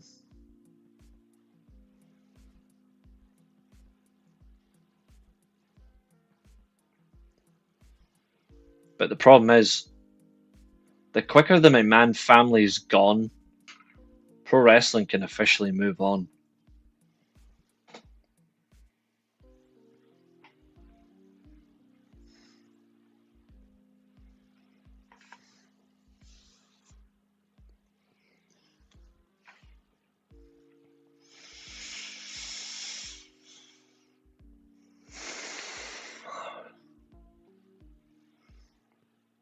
Anyway, less said about that perennial. I know, and it's not particularly good either. So let's move on, because I'm not here to talk about McMahon. I honestly hope he burns in hell. Like, I really hope someone just lights him on fire. I don't care. But moving on. So,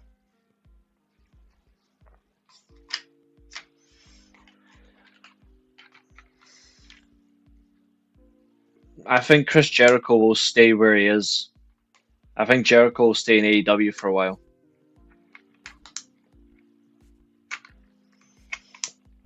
And even if he did leave AEW, he would go to Maple Leaf. He would definitely go to Maple Leaf, or he would just go back to WWE for a bit. But MLW? Nah. MLW doesn't actually deserve someone like Jericho. In terms of talent.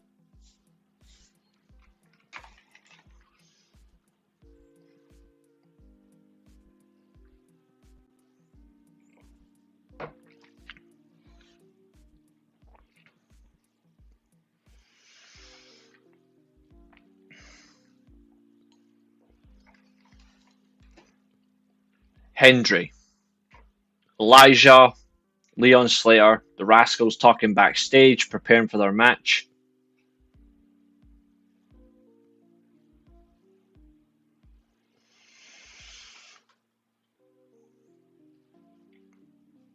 This is a decent promo. Like, it's a decent promo. The standout promo for sure is Trey Miguel. Like, he just gets it, and I just think it's funny the way they insult the Nemeths. It's a good promo from them. And we go to commercial break. We come back to the best segment of the show. Like, in terms of like a talking segment, this is the best segment on the show. Order 4 Summit. Mustafa Ali in the ring. Tasha Steelz and the Great Hands, Jason Hotch and John Skyler are all standing on the ring apron. One by one, Mustafa Ali brings them in the ring. He berates them. Gets very, very deep and personal with them, and I really do find it interesting. I'm wondering who him is. Like, I'm eager to find out who this him is. I actually like the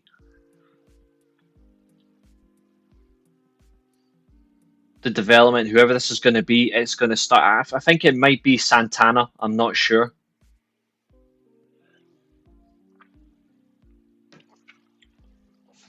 But I'm liking the way they're teasing Order 4. The only problem is I don't like the fact they're going to split Order 4 so quickly. I like this faction. I like the involvement that Mustafa Ali has with these three talents. He's got Tasha Steelz relevant again for the first time in so long. We've got Jason Hotch and John Schuyler are reinventing themselves. They've went from the good hands to the great hands, and they've become better.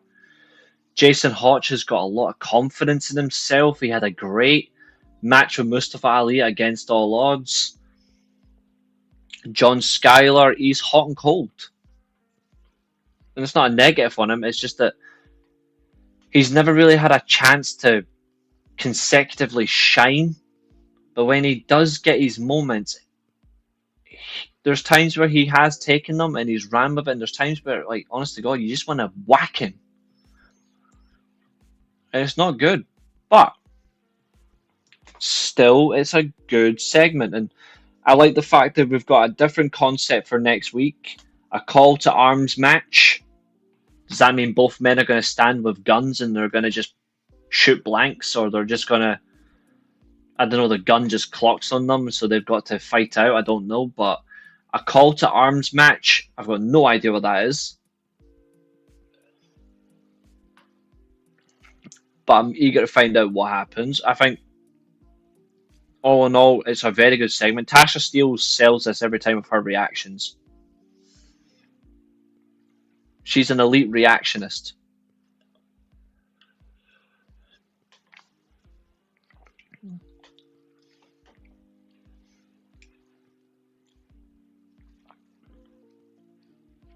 Following the match, we get a Killer Kelly vignette. I really like the red lighting. The mystique of Killer Kelly has never failed to disappoint. I've been a fan of Killer Kelly for years. I think she has more than enough quality to become champion in a singles division. I think she's more than capable to beat Masha Slamovich. I like the way that she's using the chain as a symbol, that it was once what brought them together, because I remember that segment very well after the dog collar match that they had before they became a tag team. The chain symbolized union. They came together, they wrapped themselves in a dog collar, and they became two vicious pit bulls on the hunt, on the kill, magnified. And all those championship runs eclipses it for me, you know? And that is so fundamentally important.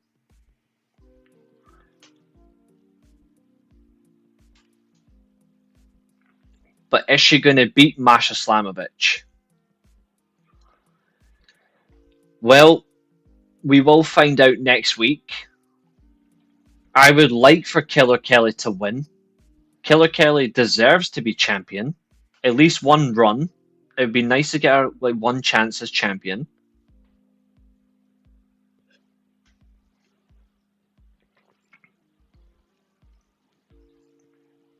But I think Masha's going to retain.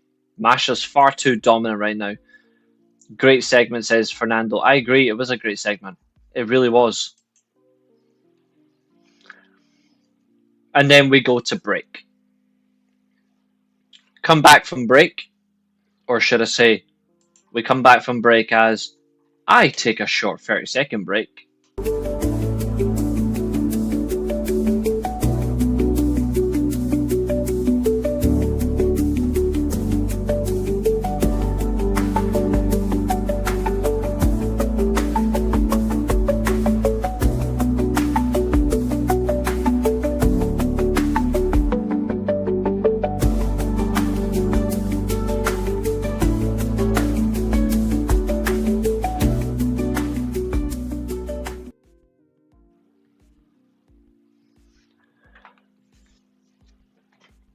And we are back from a little 30-second break where I could just catch my breath. So, we come back to the concierge in the ring, putting down the crowd as he prepares to introduce the shit brand, the worst knockouts tag team champions of all time.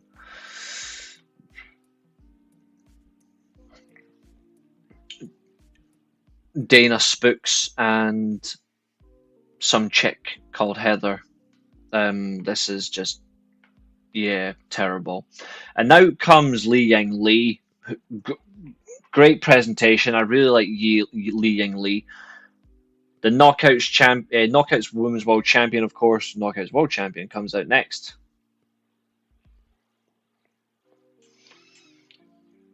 She's vibrant, she's powerful, she's dominant, she's exciting. Masha Slamovich complements Li Yang Lee very well as a team, even though they had their singles match recently for the championship. I really liked it. I didn't like the way this match started, but I came to tolerate this match. But I didn't like how it started. The reason I don't like how it started is the whole Google Translate thing, running around the ring, just taking...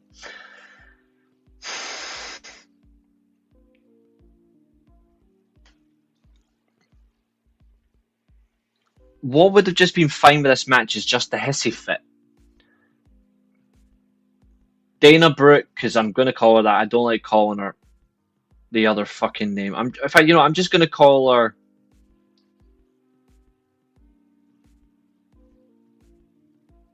Too Much Time. Too Much Time at the start of the match gets her head kicked in by Li Yang Lee. And essentially her reaction is have a hissy fit.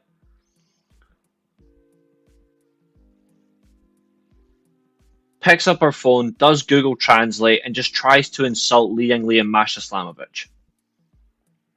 I would have just preferred the hissy fit and she just gets outside the ring and just sits there. Force Li Yang Lee to either make a move or do nothing, and it just winds it up even more. I thought the whole use of Google Translate in this situation was just really dull. I didn't think it improved the match. I don't think it made the match any better, and it took away from just the flow of the match itself. It took away any sense of, all right, this is what we're going with. Let's make it work. Heather gets rag rolled in. We get a regroup on the ground floor, which doesn't really do much. Li Yang Lee hits a senton and lands on them both, takes them both out. Good move. Slamovich, of course, gets a big dive and we go to a little break. Comes back. Again, it's the back and forth. Masha Slamovich is getting ready to go for the victory. But then the music and the appearance of the number one contender, Killer Kelly, appears. And then Too Much Time gets the win with the worst swanton bomb in existence for the victory. Again, the good thing about it is Killer Kelly's building to her title match. She's trying to do everything she can to get inside the head of Masha, because Masha believes that she's going to make Killer Kelly her bitch. Her exact words last week, she's going to make her bitch. Right now, Killer Kelly is dominating the proceedings on a mental perspective, and I like it. Good utilage of Killer Kelly. Really good utilage.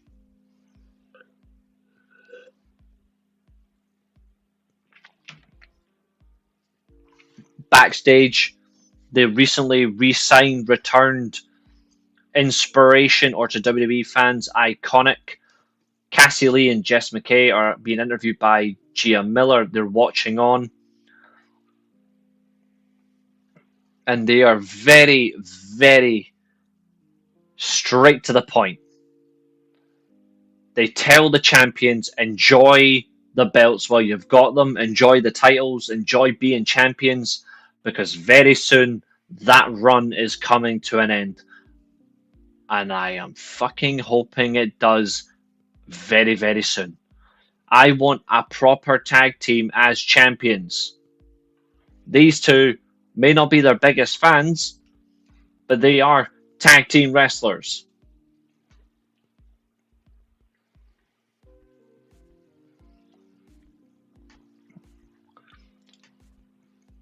One thing that TNA does really well that I think other companies, I wouldn't say copy, but should take take some notice on and just use to their advantage. A TNA injury report confirms some updates. Mike Santana, of course, will return next week. Tasha Steelz was a little bit shaken up from her match from last week, but she's okay to continue. And the show goes back to commercial break. Come back. Santino Marella makes his way to the ring. There's no Robert Stone. All I'm going to say is, in my reaction to what I thought about that feud, there's only one way. This is what I think about that feud. Oh, God.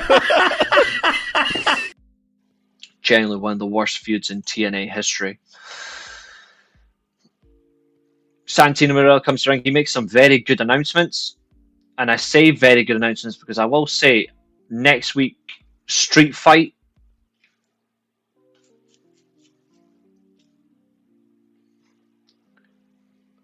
is important. Now, he's announced that next week in a Street Fight, we're getting Santana versus AJ Francis. Okay. I am not a big fan of Flop Dollar. I'm not. I don't think he's remotely entertaining. I don't think he's a good wrestler. But as a big man in a street fight, this should allow fans an even bigger chance to see that Mike Santana is the rightful man to be world champion, with his main threat, Mustafa Ali. Because this should allow Santana to show the violence inside him again that people genuinely love about Santana. Santana can wrestle. Santana is a fantastic wrestler. But his use of extreme, hardcore match types to his advantage is a great, great compliment. So, with that, next week, TNA, please let both men bleed. I will say it one last time. Please let them bleed. Did you have Pepsi Max? I had a few this morning. I've got one in here as well, but at the moment I've got Iron Brew beside me.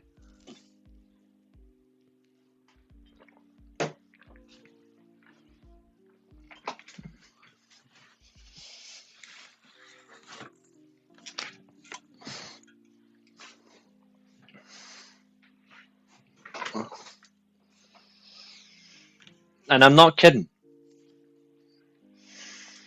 TNA will not let them bleed the way they should.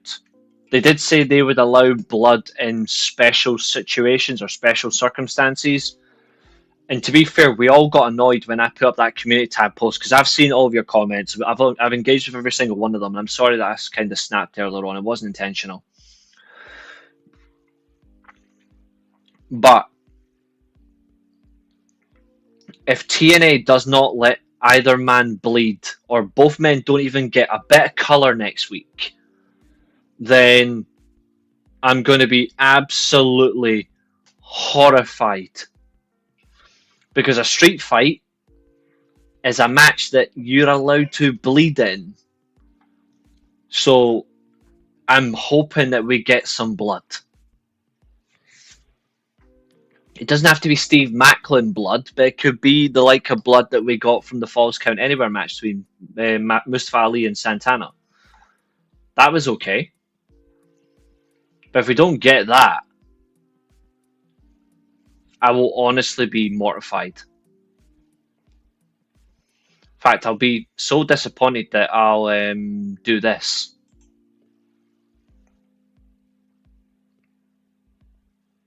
Or this. Oh, hey, we had this one too.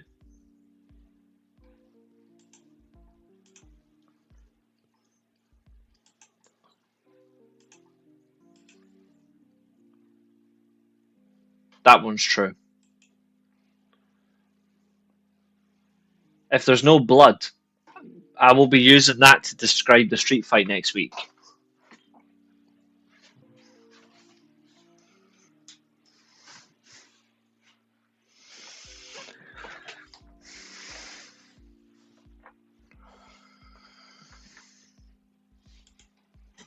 And I don't think anyone can challenge me on that.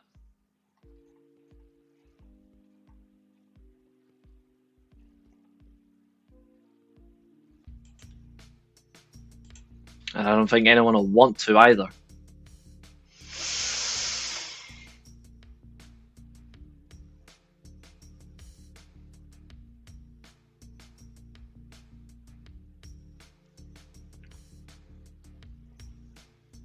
Fernando, you're spot on.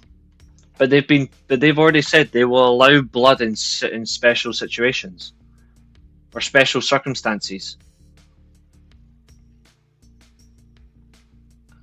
I'm still old one.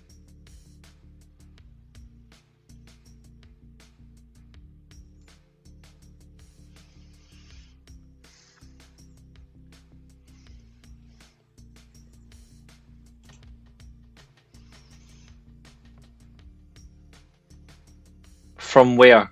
What were you checking? Just so for the circumstance, obviously. TNA should not be afraid of showing blood.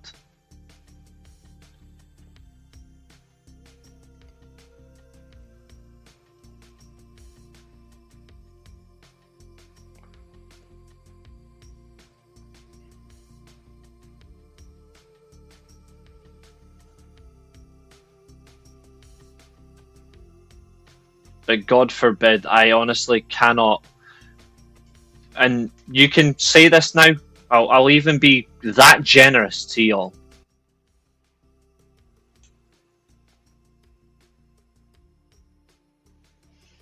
I'll be that generous.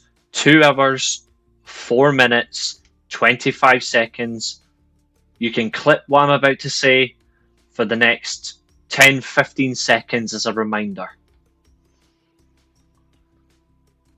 If there is no blood in the street fight next week, I'm going to automatically give the win and the point for who wins the show war next week to Ring of Honor. By default.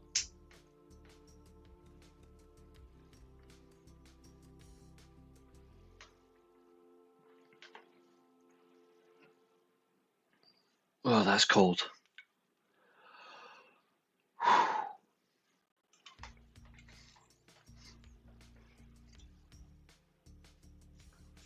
Mustafa Ali's gimmick is incredible. In terms of on the mic, I think he's certainly improving.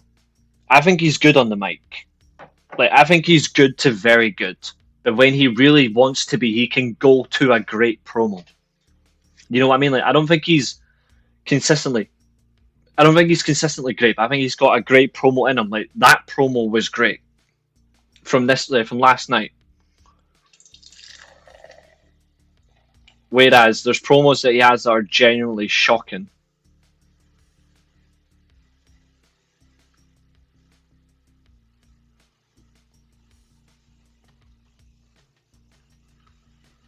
No, Jason Hodge. Sorry, not Jason Hodge. John Skyler's actually a decent promo. The problem is John Skyler's just not consistently good in the ring because he doesn't take his chances. This is a good group. That's why I'll be annoyed if they fucking end this group too quickly. They've allowed the system to stay intact for years when the system is shocking. Order 4 is a much better faction. Right, where was I? Yes.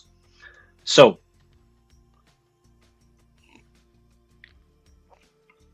Santino has announced the street fight. Okay. He then calls out Tommy Dreamer.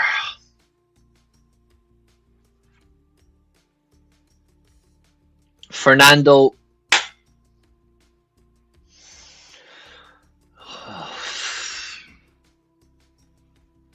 Thank you, sir. Tommy Dreamer on screen again is absolutely embarrassing.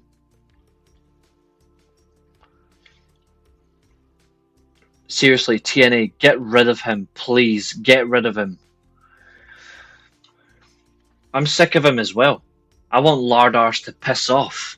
He offers nothing in 2025. Santino says he's got the dog in him. Santino, you pay attention to too many online references, kid. He tells him whether he wants, he can have it.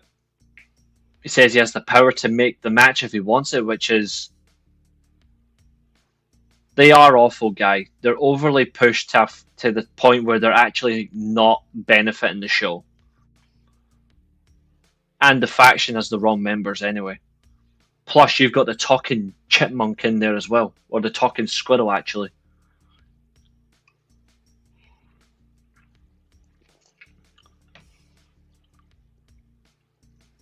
Mance Warner comes out, God almighty, with his real-life partner, Steph DeLander.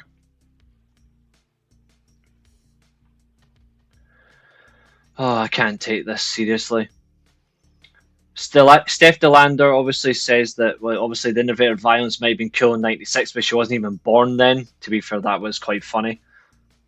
And she says in 2025, he might be more violent, but her man, lol, the southern psychopath, more like the southern biatch. Mance Warner is the most violent and dangerous man walking today in TNA. Let's be very, very effective. I have had hamburgers stronger than Mance Warner.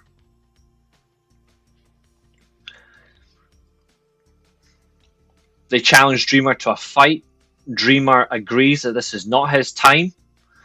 He is not going to get involved, but he does at least have a surprise for the worst wrestler besides Cody Deaner in TNA. His surprise for Mance Warner is Jake something. Something. Darkseid. Burgers are pretty soft. That's why I'm saying I've had stronger ones than Warner. Think about it.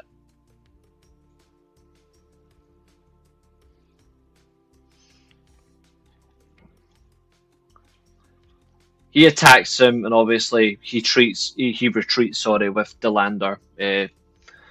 Backstage segment: Tessa Blanchard with Indy Hartwell, two of the best women's wrestlers in TNA. TNA are blessed to have two top wrestlers in the Knockouts division, whether they are used as singles or even the occasional tag.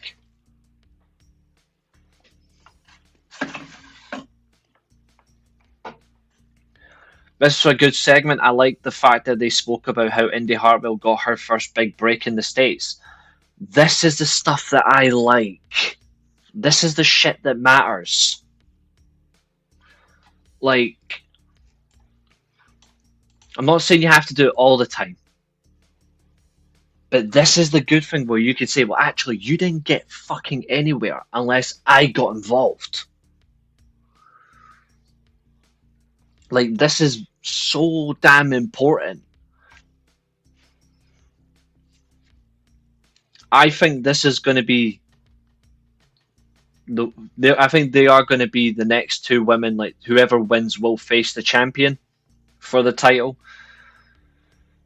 and I think both of them will be Knockouts champion. I think Indy Hartwell, you could give her the belt, and it wouldn't be a bad call. Tessa as a champion is not a bad call. Yes, she's a dickhead, but as a wrestler, she's second to none. And when I look at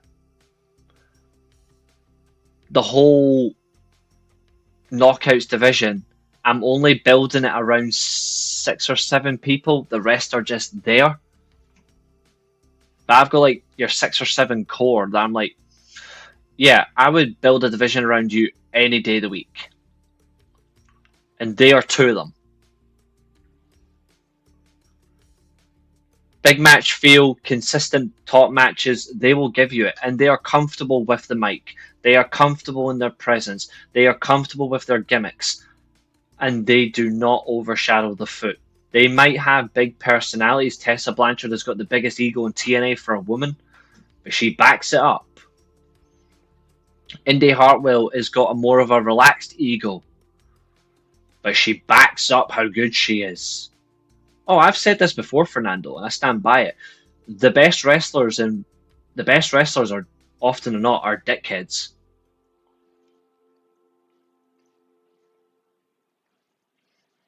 There was a promo she did a while ago that I thought was really, really shockingly shit.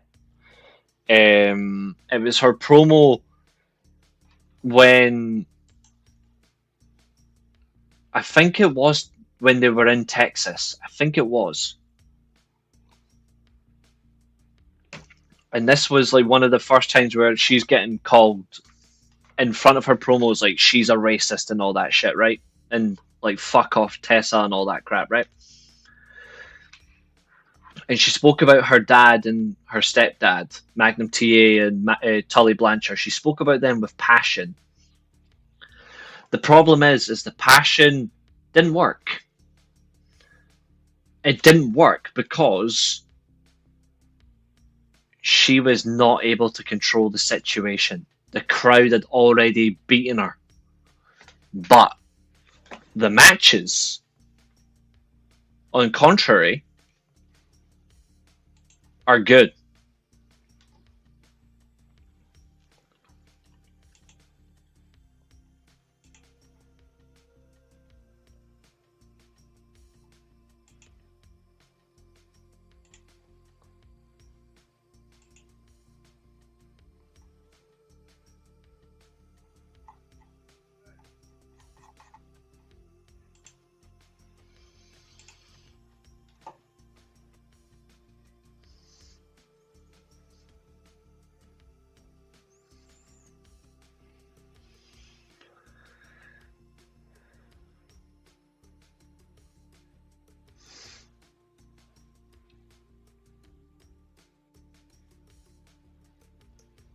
At least that's my perspective. And it's not a knock on her. Like, I'm not saying that to like berate. Like, I'm just saying how I see it, you know? And I think when you look at it in general, she does get that.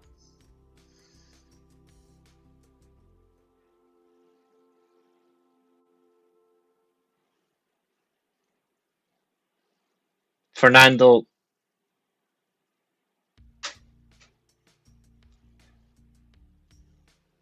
even I know you're trolling. Her NXT exit was crazy. But Fernando, I know that you like Tessa, but I know you're kidding there. Tessa, the best promo in women's wrestling? Nah, man. No.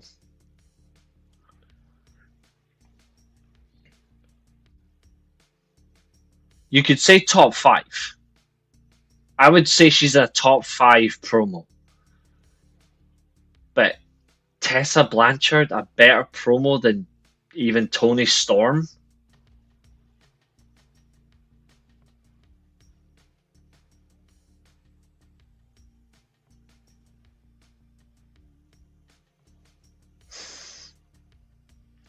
Is she a better promo than...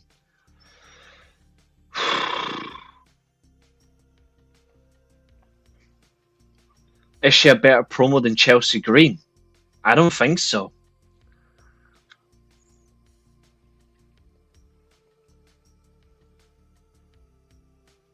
They're not, Guy. They're not. Toni Storm shoves Tessa Blanchard to shit when it comes to promos. In terms of in-ring ability, they're close.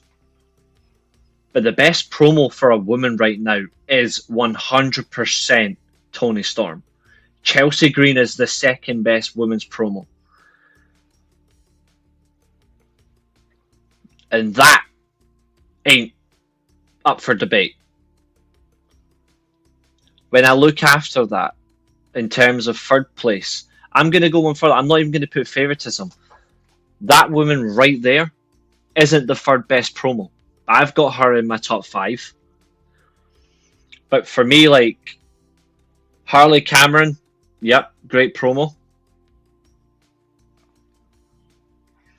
I don't think Tessa Blanchard can talk better than Chelsea Green. The reason why she can't is because Chelsea Green actually puts in her. Chelsea Green puts more emotion in her promos, and the emotion actually gets the crowd with it. The Tessa Blanchard, I'm not saying she doesn't put emotion in. That's not what I'm saying. But what I'm saying is, when Tessa Blanchard speaks, you're not always going to listen because it just doesn't come across like. And I'll use Smooth as a perfect example here. The way that Smooth speaks about certain wrestlers when they sound like they're talking from a script. There's times when Tessa talks and it sounds like she's speaking from a script. Oh, great, the teleprompter's on. Tessa Blanchard, insert city, insert blah, blah, blah, blah, blah. Diamante. But then there's some really good promos where she adds in that little extra touch. And you're like, why can't you do that more? And that's why I don't think she's the best promo. It's why I don't think she's a top 3. You could say top 5, top 6. But she's definitely in the top 10. At least from current wrestlers. I personally don't think she is the best women's promo.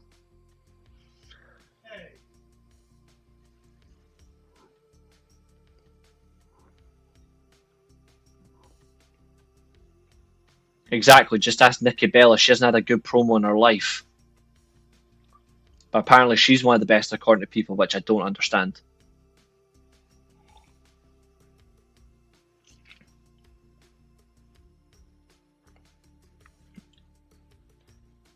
Isn't that another female wrestler name?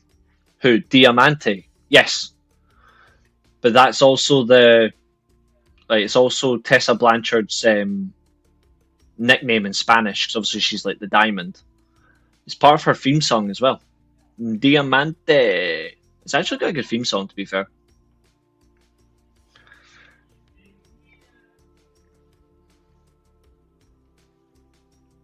But I think it's very hard to say that. It just doesn't seem right for me to say that she's the best promo. Best women's promo ever, AJ Lee. AJ Lee's one of the best promo ever. I don't think so either. I disagree. I think AJ Lee's in the top 5 best ever, though. I'll be honest, see, for me, the best women's promos,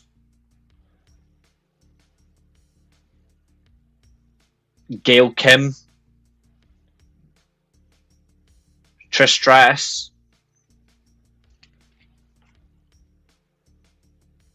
Angelina Love. They're the 3 best for me in terms of promos. And then I'm going to shock y'all by saying this. The 4th best ever promo is Ivory.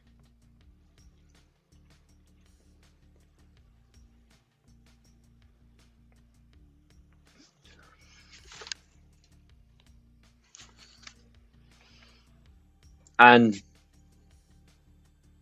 the last great promo for me, well, number 5 for great promos. Bear in mind, I'm omitting people like Velvet Sky, who I'm a big fan of. I'm omitting Madison Rayne. I'm a big fan of her. I'm omitting Deonna. I'm omitting Tessa Blanchard, all that, right? The 5th best women's promo after that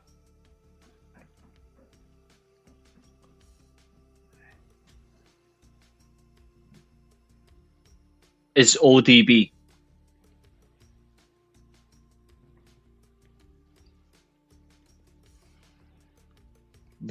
In my opinion, those are the 5 best women's promos ever. Like, who can cut promos? They're my top 5 all time. Alexa is good. Alexa is good. Mickey James used to be good. Ivory and Right to Censor had so much heat that she could light a building on fire. Fucking incredible.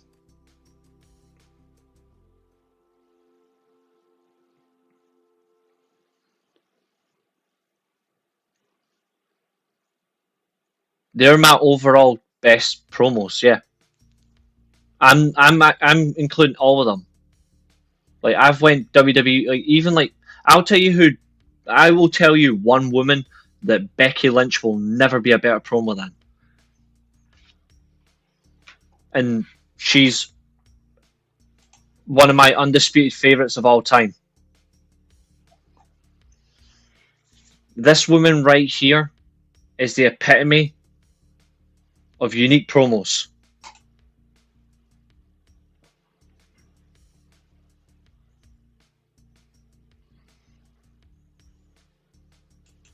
I will die on that hill. When I think of passionate promos, Daphne is something else.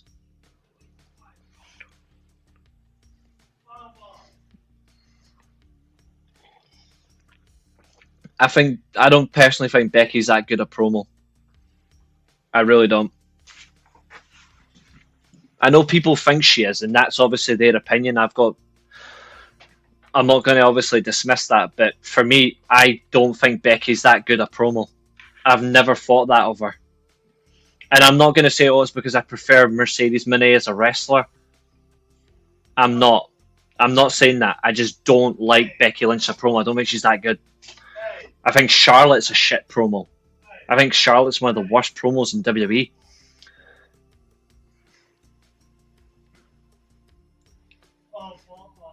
What's up, big man? How you doing? Yeah, Becky rambles. See, when Becky talks, it's like listening to what's the best way to put it?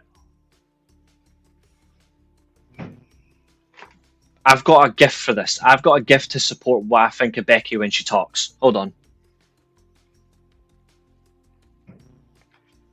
That's it.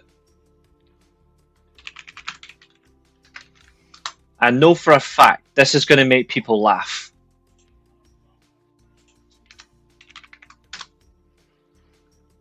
What's up, Abu? Daphne had perfect heat.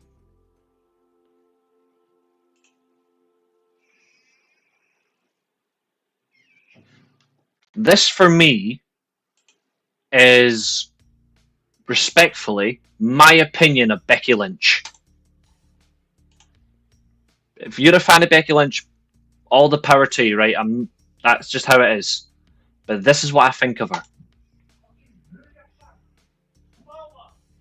In the meantime, I'm going to go punch the fuck out of these two. I'll be back in a second.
There we go.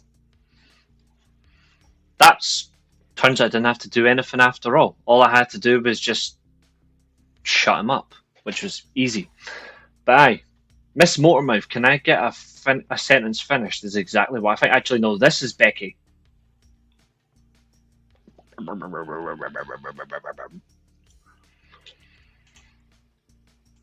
But it's that Motormouth feel, you know, when someone just talks and talks and talks and just doesn't give a minute's peace.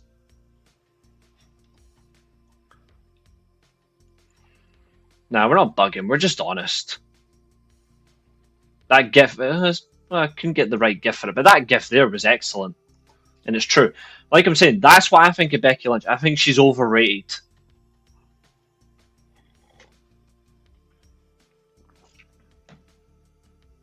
Oh, Cena's rubbish.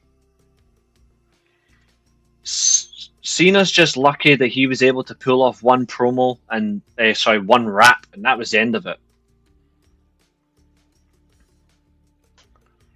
Mind you, I've never liked John Cena, so I'll always stand by my opinion on him. Don't like the man. But Becky Lynch, I'll see for me, Becky Lynch, if it wasn't for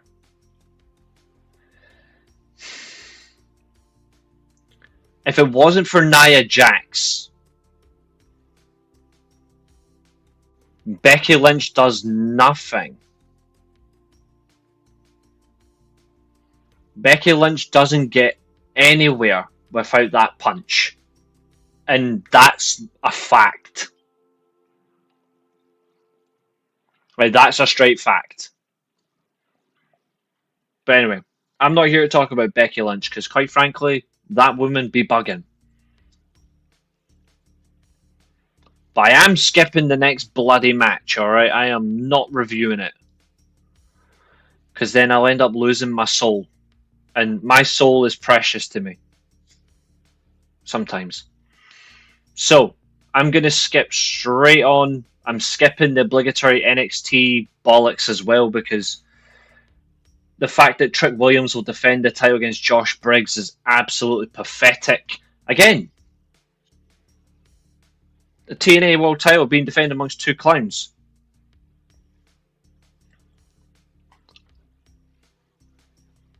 Let Shang Tsung come for me. I'll be like, get over here. I'll just beat the shit out of him.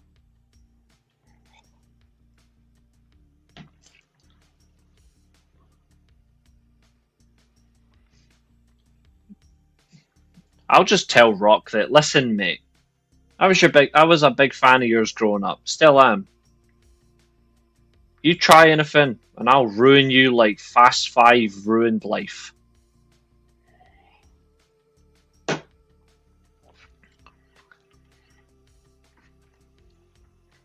Right. Main event time. That's if he ever shows up again. We'll see.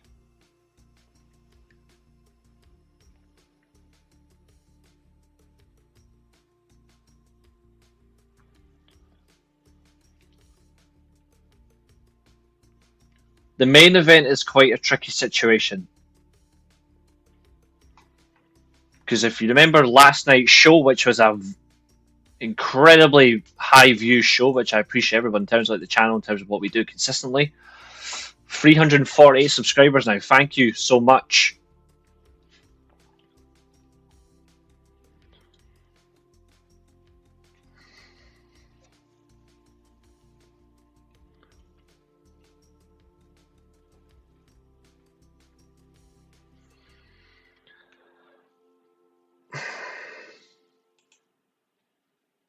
The main event is tricky. I really do appreciate everybody. I mean, I haven't got a target, by the way. For anyone asks, do you have a target for subscribers? No, I haven't got any. But the fact that we're still doing it, the Dominion review, over 200 views, the Mexico show from last night is at 170. The Summer Blockbuster review from last week is on 240 odd subscribers. Like, the short videos I uploaded the other day from the PlayStation, You guys must hate Jey Uso because he's nearly 400 views getting his head kicked in. 380 views that video's got. The Bret Hart Randy Savage video's at nearly 300 views. Like, I really do appreciate all that. Crazily enough, for Hogan getting bullied, Hogan only managed 5 views. See, I told you, Hulk Hogan doesn't do anything for pro wrestling. But Abu, I'm not even going to preview Night of Champions. Remember, I'm not doing anything to do with Saudi on this channel ever again.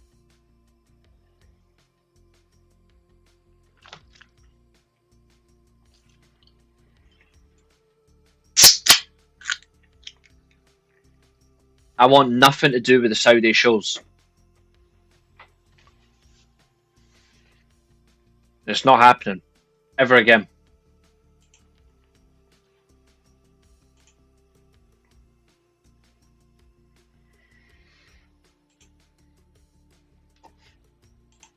Because at the time I was reviewing everything. Like, I was reviewing everything that was available, like, for the companies that me and Ailey were watching. So we reviewed it.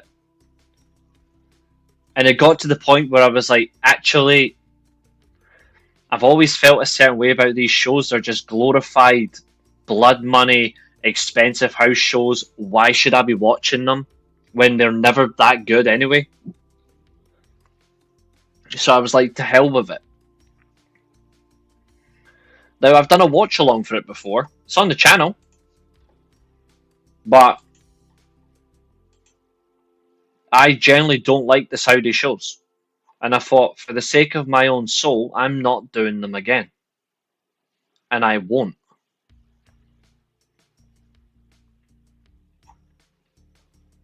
And I would go far as much as you could literally pay me and I would still not do it. And Maria, I'll say it for you because I know you don't particularly like saying them, but fuck Saudi shows. Please don't come in here praising Saudi shows. Not in my channel. Please don't.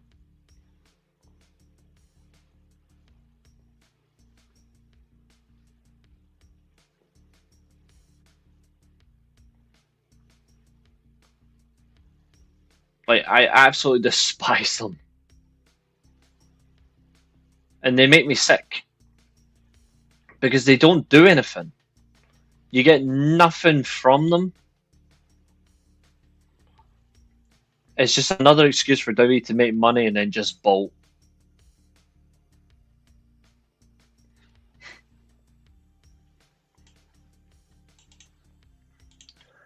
So the what? So do you mean like an actual pay-per-view or the watch-along series we've been doing?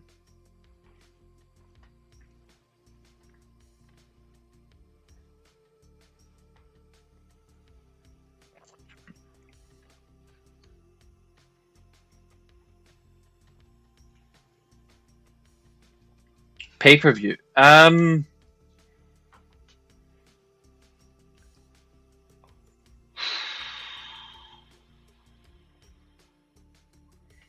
not sure, but I am going to try as soon as I can.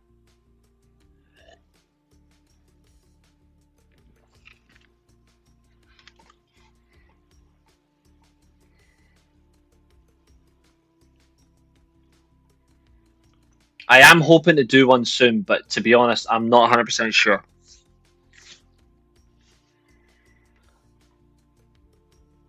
We shall see, though. We shall see. I'm hoping to do one soon. I'm hoping, actually, maybe...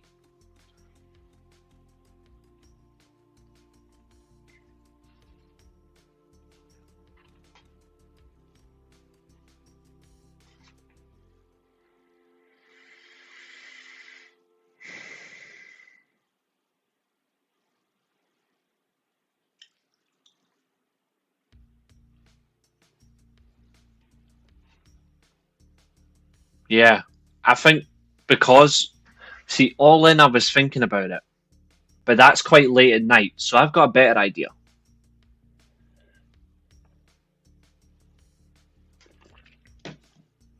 Because I'm not going this year. So English viewers watching this or UK viewers, I'm sorry ahead of time. I will not be at Forbidden Door. Because something far more important is the week. I'm pretty sure the week after. Drink lots of coffee.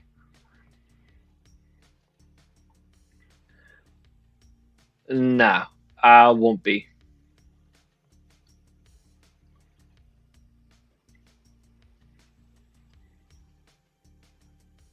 Tell you what, let me have a look at something.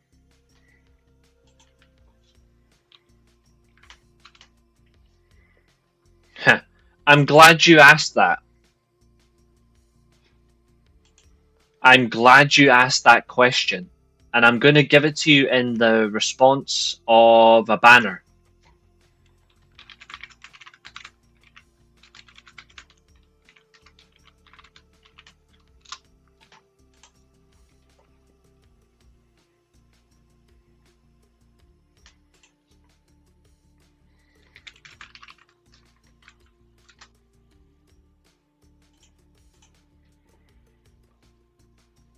Yeah, thought so. It's a week before my driving lesson. Sorry, not my driving lesson, my driving test. Forbidden Door. Bank holiday weekend in August. I will not be going, but I'm hoping I'll be driving next year for it. For the next event. But I will not be at Forbidden Door. And I am not watching the Rumble. We spoke about this last time Ailey was on, remember? I said I wasn't watching the Royal Rumble. I wasn't covering it. I said if Ailey wants to do it, Ailey can do it, but I won't be.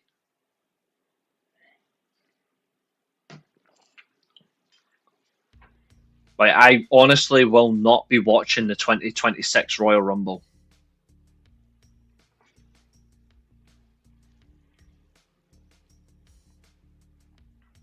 I will not be watching Night of Champions.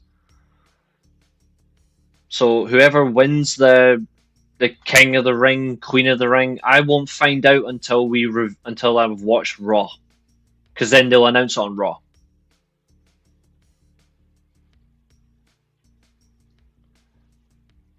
Yeah, Forbidden Door. I mean, in a way, it's not the same, but it's also evolving itself. But this year, I'm eager to see how it goes. I don't know what it's going to be like. It's in a good. They've chosen a good arena though. The O2 Arena is a good arena. That's where I went for Money in the Bank a couple of years ago.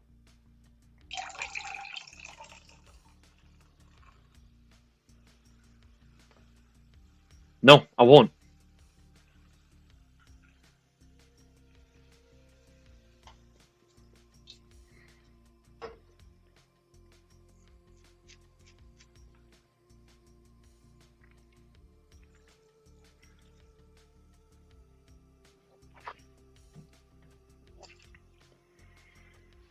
It's not like I've not said it once on this channel. I've said it quite a few times now that I will not be doing it or watching it or anything like that. I don't want to. I don't care. Who should face Goto at Forbidden Door?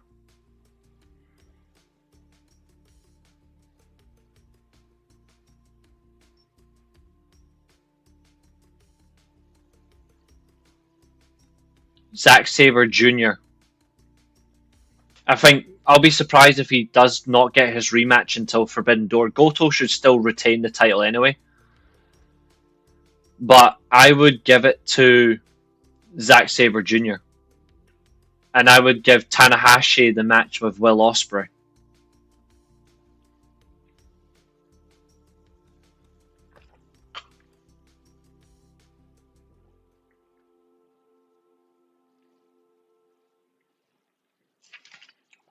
But yeah, so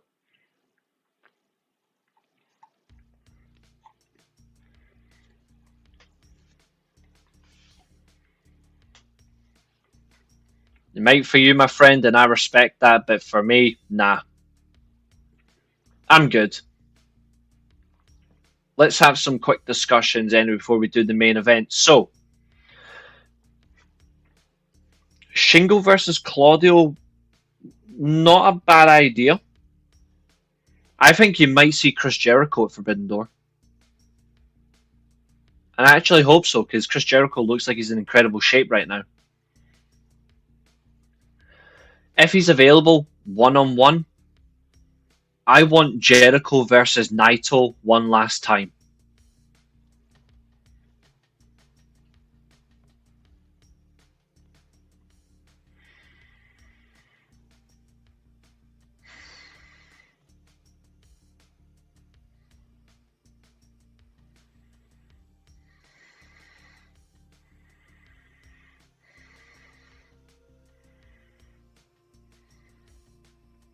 I really want the Painmaker gimmick back.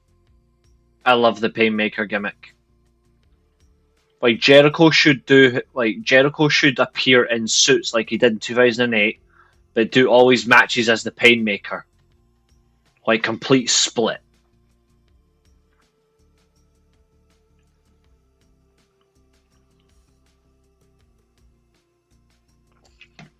If you get it, then why are you asking me the question? And who says this has anything to do with morals?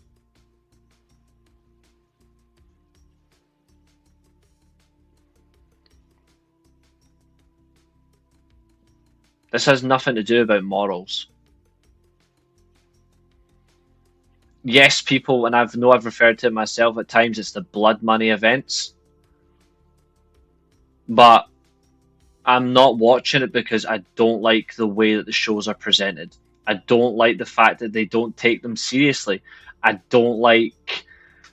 It's just an overproductive house show. It's not a pay-per-view for me. It's just a... If you sit and watch it, you're doomed. You're bored. And for that, I just don't care. And if you want to watch the Royal Rumble in next January, good for you. I'm not telling people to not watch the Royal Rumble, by the way. I'm not saying, by the way, boycott the Royal Rumble. I'm not saying that.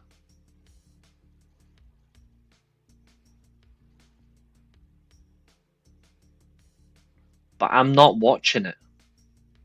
Period. It's nothing to do with morals. I just don't like this shit. And before anyone asks, what if it was AEW? What if it was TNA? I'll give you the exact same answer. No.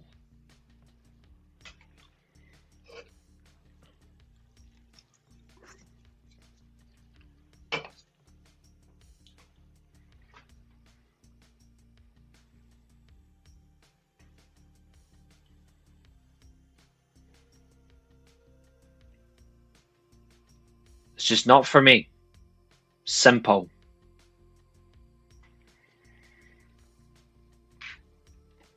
Next week's Impact, just for significance, we have the Hardys versus Northern Armory. I like that. We have a TNA Knockouts #1 contender Battle Royal. Mustafa Ali versus John Skyler, the Call to Arms match. Joe Hendry will be in the Impact Zone, probably trying to sing. And then the street fight, we've got Mike Santana versus AJ Francis. Also announced for next week's show is Masha Slamovich versus Killer Kelly for the Knockouts World title, which I'm really looking forward to. Main event for this show.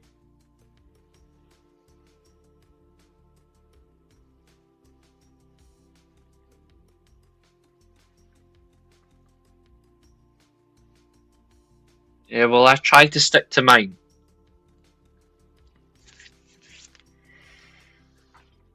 Again, it's just perspective. People think it's because of morals, because of what the Saudi government do over there. I don't care about that, but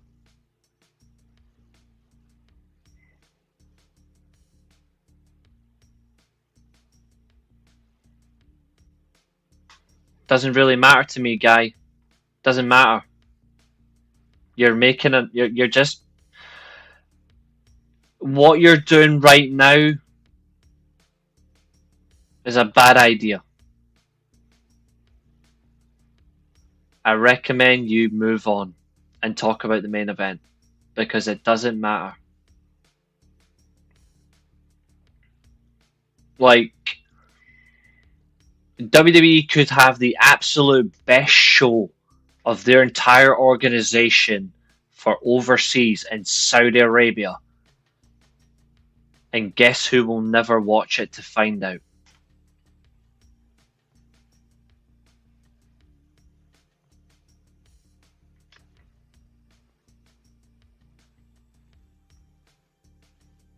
It's not going to happen.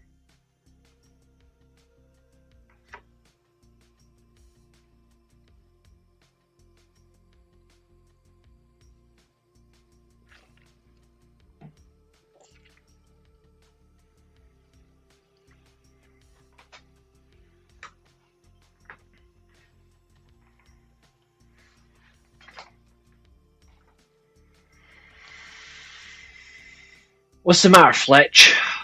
You seem upset.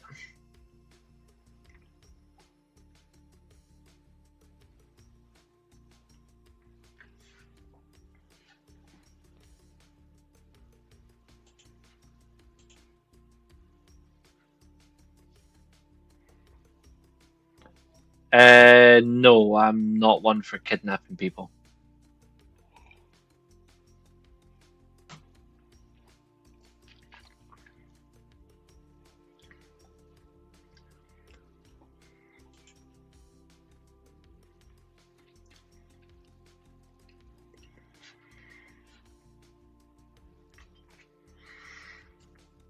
This main event's actually decent.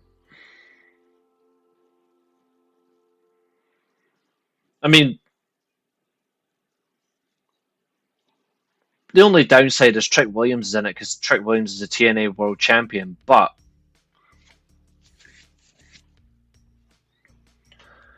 for a good solid 20-minute match, it's seriously good.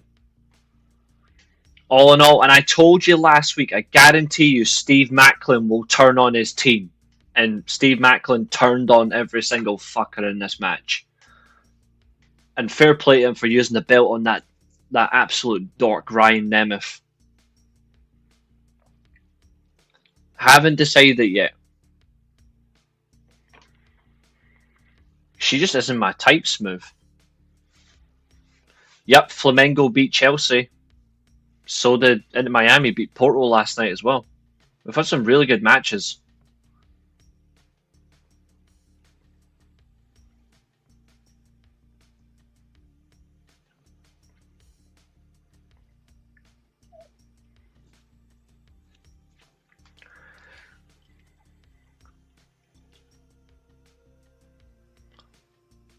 To be fair, they're only on fire because they're in the perfect climate for it, which is understandable.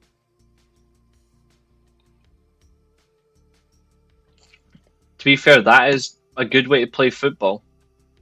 People get offended by it, but it works.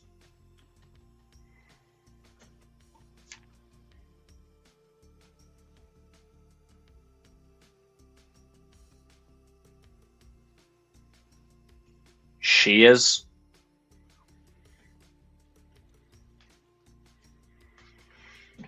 Rhea Ripley.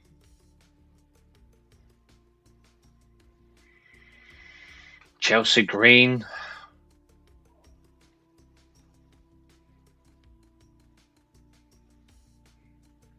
Taylor Wilde. Velvet Sky.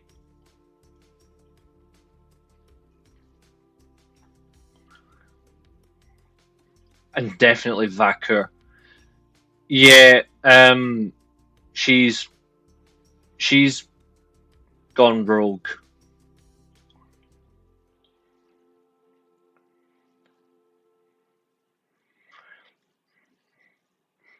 In a way, tall, yeah, but also I just like confident, like that type of confidence in them. That's all.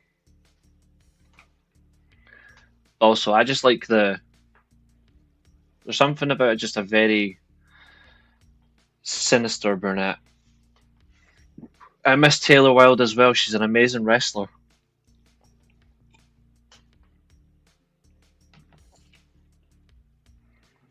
I hate the fact that she's permanently retired now, which sucks.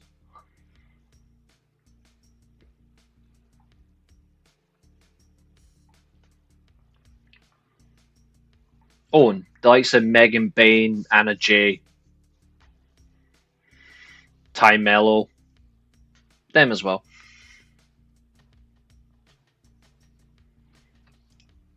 Steve Macklin, the incredible traitor that he is, betrays the champions in the All-Star match. Oh, she's brilliant, to be fair. Persephone, yeah. The thing is, she does it, but she does it in such a way that I like it. But also, if I have to work with so many slow people, do you really think I'm not going to be able to not botch?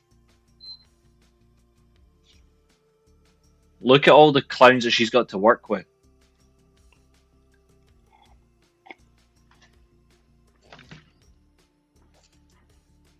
Although it's her fault, she should have quit.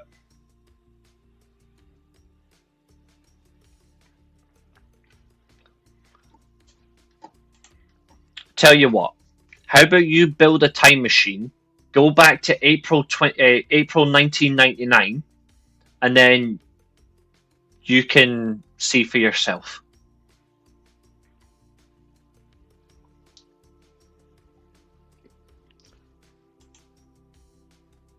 Freaky indeed.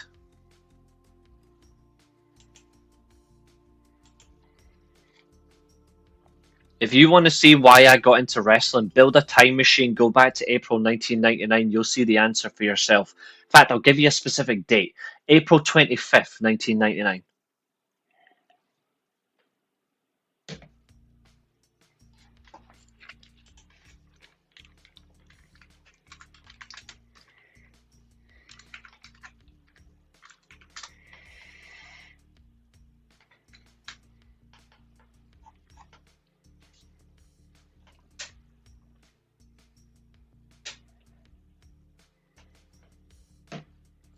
You can't forget what's going on in your personal life, even if you're watching wrestling.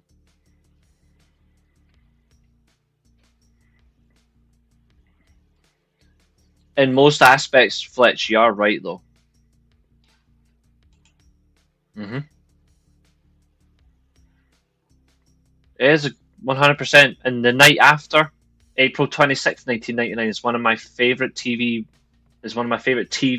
memories of all time.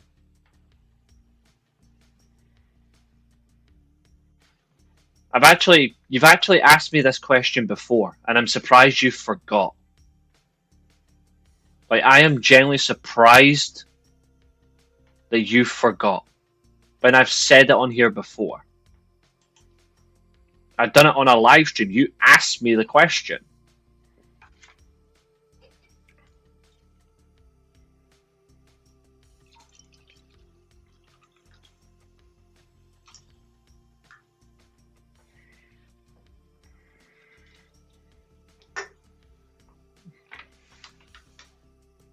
I didn't become a wrestling fan. I was born a wrestling fan. But it was unlocked April 25th, 1999. 1992. Saskatoon. An unaired television unaired televised match for the WWF title versus Ric Flair in Saskatoon. He would then go on to have matches against like Tito Santana, the Berserker, the Barbarian, up until his first big pay-per-view match against Shawn Michaels at Survivor Series. The best Bret Hart versus Shawn Michaels match is Survivor Series 1992.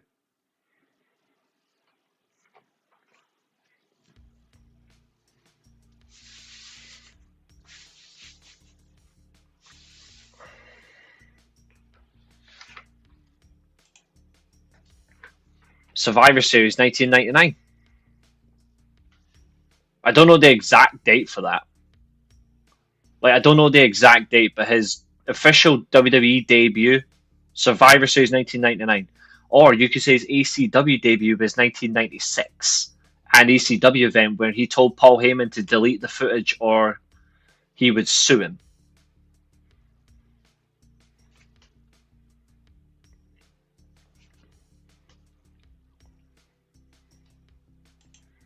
Understandable.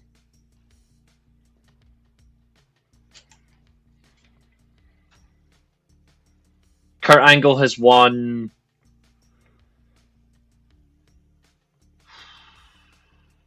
altogether. He's won 4 WWE titles, 6 TNA titles, 1 IWGP World Heavyweight Championship. He's done the WCW title twice. He won the World Heavyweight Championship once. And a gold medal with a broken frickin' neck. So, to answer it, 2 WCW World titles, 4 WWE titles, IWGP title, so that's 7. The World Heavyweight Championships, that's 8. 14-time world champion, Kurt Angle. Did you like Kurt Angle from day one? Yes. Kurt Angle is one of the rare few wrestlers that I have never hated. That was the other day, Fletch.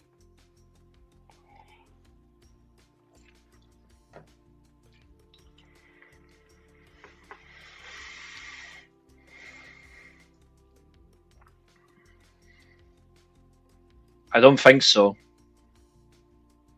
I'm not sure. I know they had a show on Tuesday, and then they had the Global Wars as well. No, Global Wars was Tuesday. I think it is. Yeah, it is today. Yes.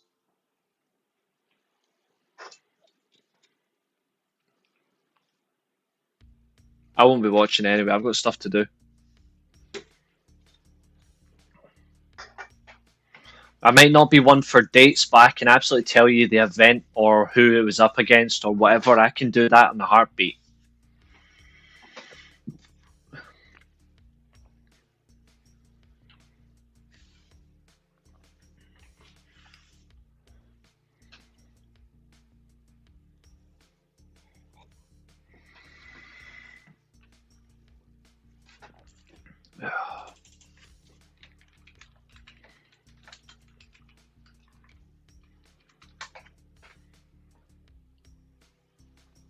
Yeah, Fantasticamania, yeah.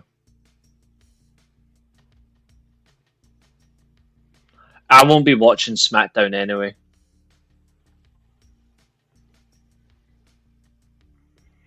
What's your favourite year pro wrestling? 1997. 1997 and 2007.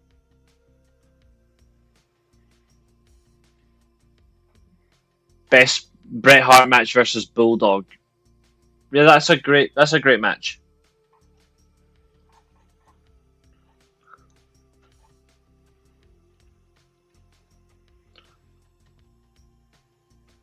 Yeah, Ricochet versus Volador Jr. I'm not looking forward to that one, to be honest. Neon versus Kevin Knight will be alright.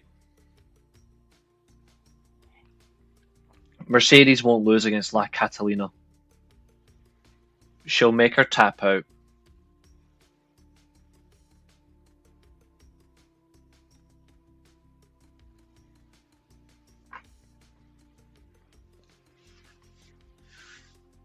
Now that match just is horrible. Bandido should just be losing to Mystico.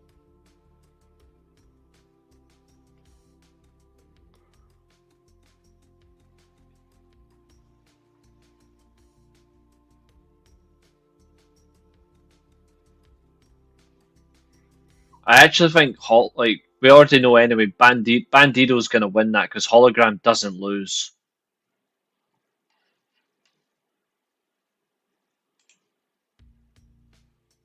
I said it regardless of this though. Like, there's so much to 07 that's great. Kurt Angle wins the IWGP World Title. Kurt Angle wins the first ever TNA World Title.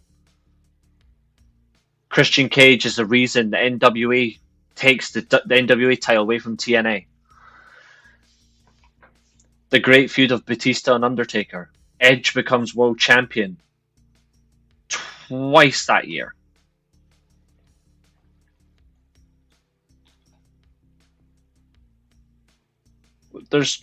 It doesn't really matter to me what, like, I don't think of 07 because of Benoit. Quite frankly, I ignore it for that. Also in 07, I get Sting versus Kurt Angle for the first time on pay-per-view. And then I get it a week later on TV. Top tier.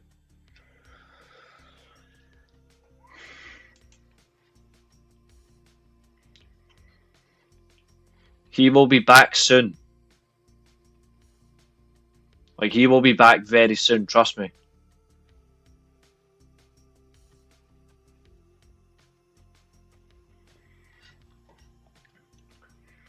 Anyway, the TNA main event ends with the standing ovation on Ryan Nemeth. But instead of going for the pinfall, Joe Hendry picks him up, throws him into Elijah, who hits the Stairway to Heaven Tombstone Piledriver. And we end the show with the babyfaces standing tall. It's actually a good multi-man match. Yeah, he'll be back soon though, trust me.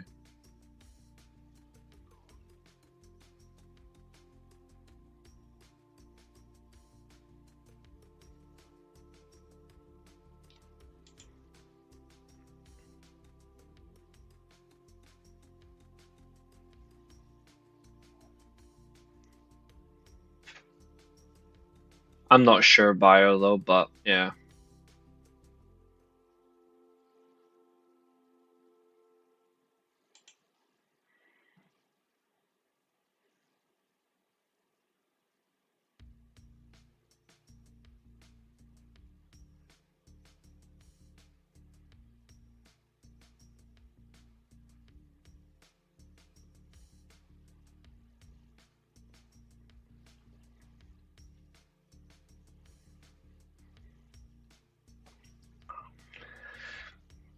The best gymnast, because she, like, I think she's flexible enough, but in terms of, like, if you're saying just because of high flyers, nah. She's not even in the top 20. But in terms of how she moves, she's decent.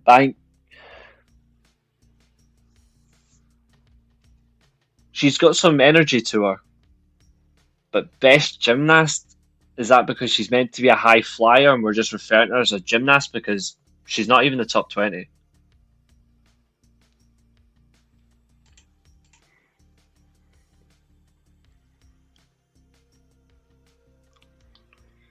In WWE, she's the best high flyer.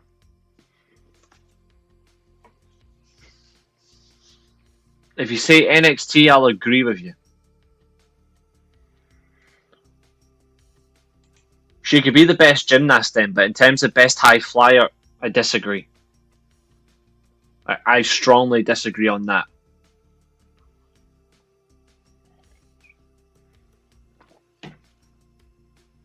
NXT though, I'll let you have NXT. Because I think she runs circles around most of them, but then again, I don't often watch a lot of NXT. Got better things to do on a Tuesday. Yeah, here's the funny thing. I hate when companies steal other matches and just brands it as their own and just makes it stupid. They shouldn't change it. Tiffany Stratton is genuinely terrible. Like, Tiffany Stratton is awful.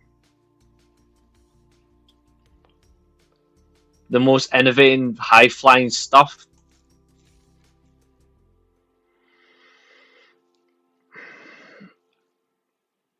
I don't know. I don't think so.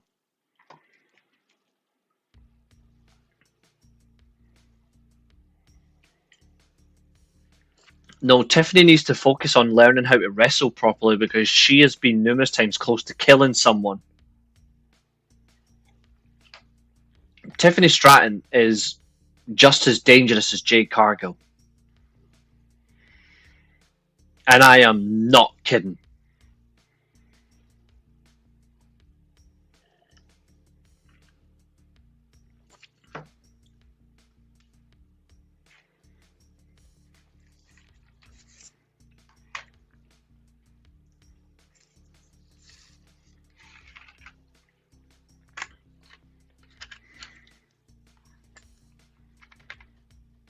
Which women in WWE is a better high flyer than Sol Ruka?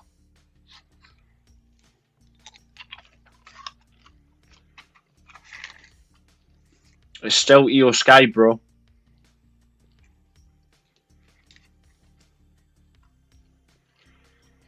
I think that's your best two, if I'm being honest. I would concede Sol Ruka to second place. I don't think she's a better high flyer than Io Sky.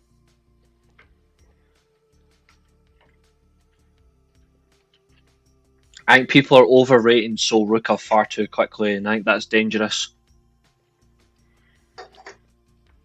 And Feast or Fired is a Money in the Bank ripoff.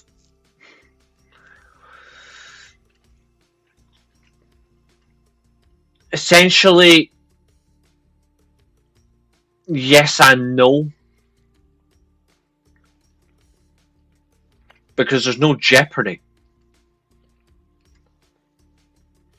There's no jeopardy between Feast or Fired. Sorry, there's no jeopardy between Money in the Bank compared to Feast or Fired.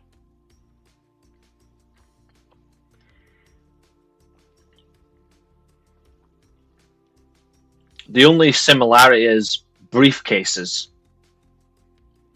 That's the only similarity, if you think about it. But still a good shout.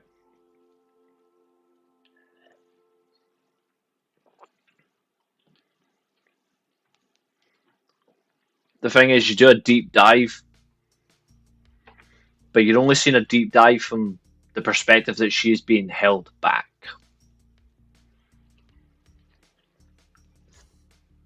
Look at the shit she was doing in NXT compared to the shit on the main roster.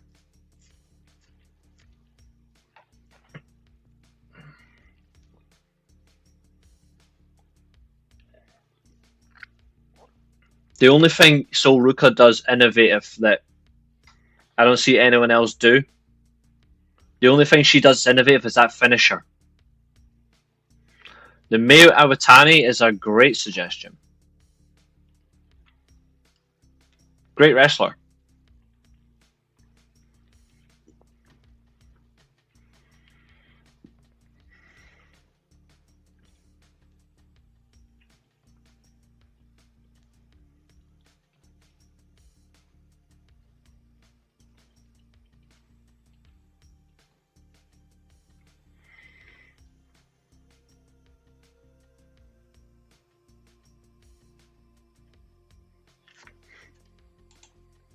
And I don't think you truly listened to me 4.5 minutes ago.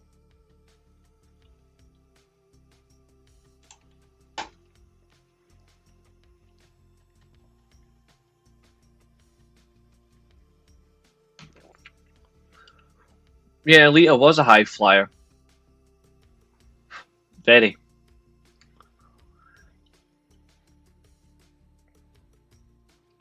Danielson will barely have any involvement in this story.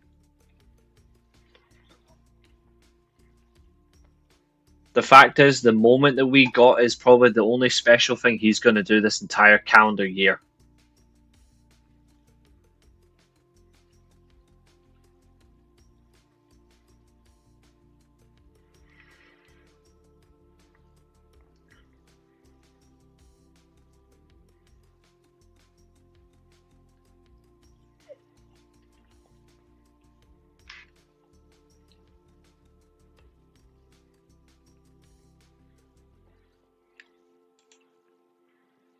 Did you not hear why I said, like, a couple of minutes ago? I don't watch NXT. NXT offers me nothing. Like, I'm not even joking. Like, NXT is a skippable show.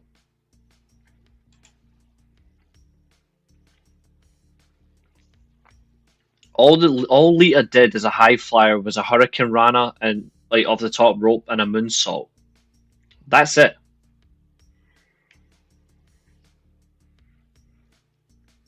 Because it's a fact of what I think. That's all. I've seen her highlights. I still don't think she's that good. I think she's been overrated.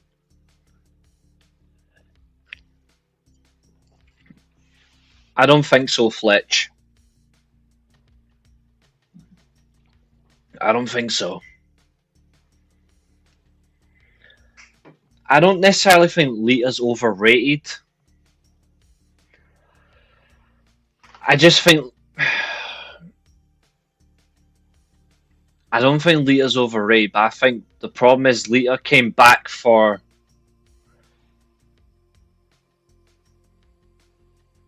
Lita came back and ruined her legacy.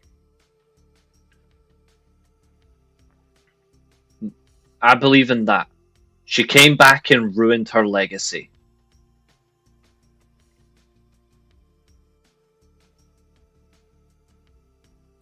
Javon Evans is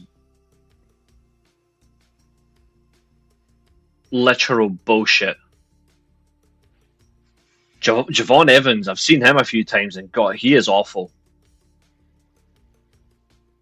Abu, he's going to retire as a tag team champion with Cage. But I'm not kidding. Lita generally ruined her legacy when she returned for that recent run she had. That recent run she had was awful. And it made people really think horribly of her. And if you don't believe me, you can go back and look. I'm not kidding.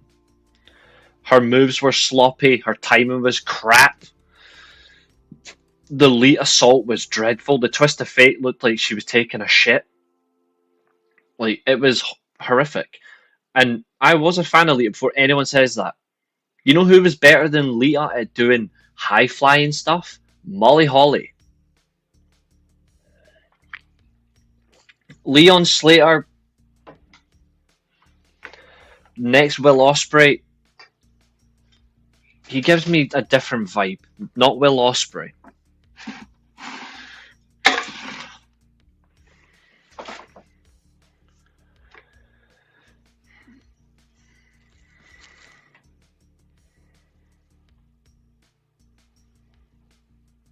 Leon Slater's already better than AR Fox.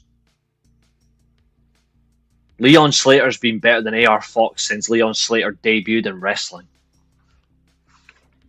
And I'm not kidding.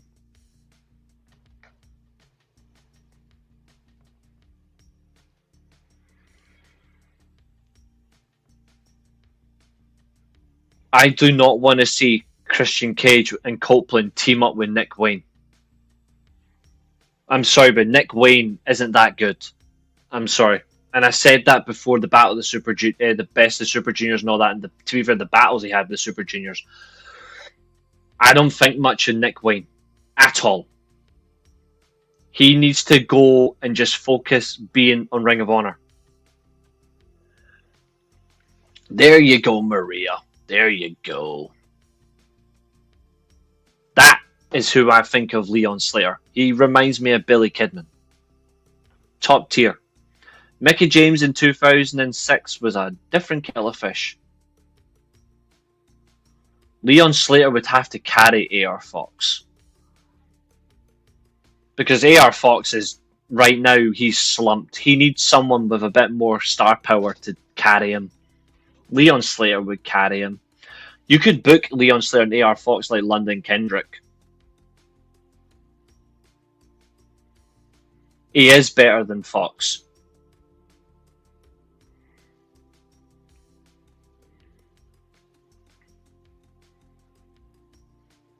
Yeah, I met her before as well. Too bad there was no women around her that she could moan about dressing.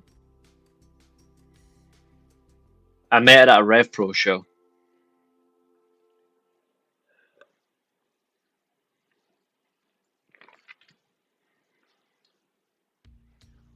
Fletch, you're taking it too personal by saying isn't that good. I'm just saying I've watched him since his debut and I don't see anything. He's been overrated as this prodigy.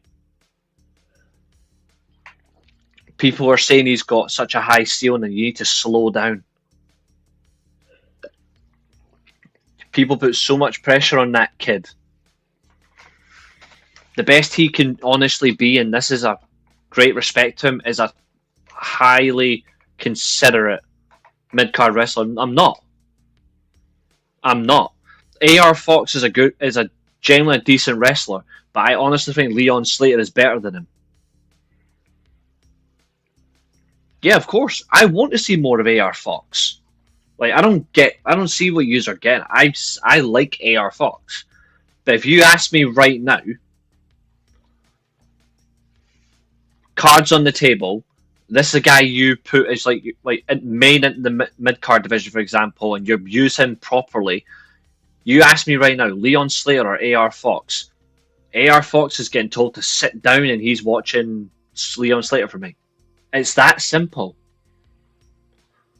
It's just that simple. AR Fox as well, he ain't going anywhere.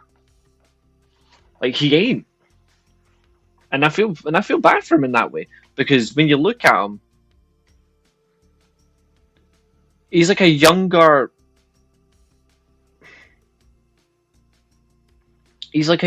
more like dynamic option of Scorpio Sky without the 450. Wayne is the future. Yes and no. But people are overrating him. I think he's got potential to be good. Very good. But I think people are overrating certain talents far too quickly. That is not good for wrestling. Because here's the funny thing. He may end up being absolutely fuck all. Now, Lee Moriarty, out of those three you've mentioned, I agree the most on. I think Kyle Fletcher's a decent mid-card talent. Scorpio Sky at the moment, I actually don't know. I don't know if he's injured, but I don't know where he is at the moment.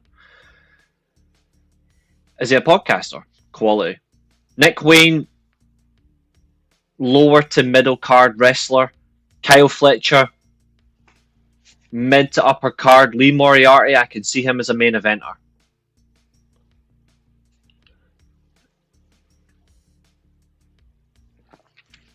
I think Lee Moriarty is the more complete. Too Cold Scorpio was cool, but I prefer Scorpio Sky.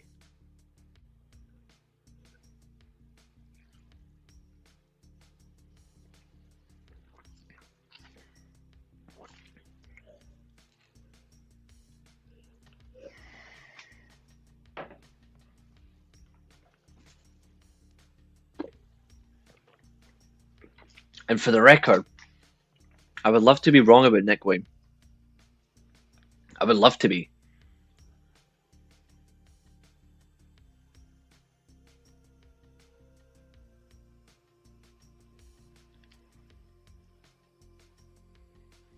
STP. Shane Taylor is a problem on his own right because he doesn't challenge himself, whereas Lee Moriarty does.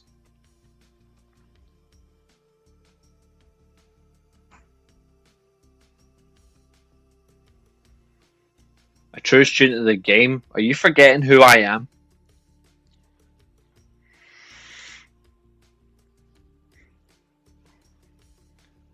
No one cares about Austin Theory. Karrion Kross, on the other hand, you'll start riots.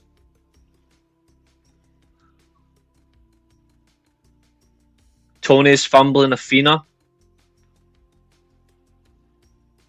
A little bit, but not a lot.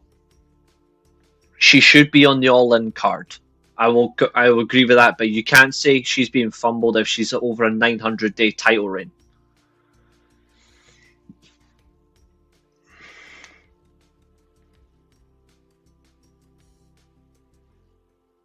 So I'm not being harsh on him, Fletch. Just being honest. That's all. But I think he needs to get away from Christian, though. And it's not because he doesn't need to be with Christian or Christian doesn't deserve to be with him. I think they've gone as far as they can together. I think, and also another thing, he needs to get away from his mum. Because this is giving me Shelton Benjamin with his mama vibes.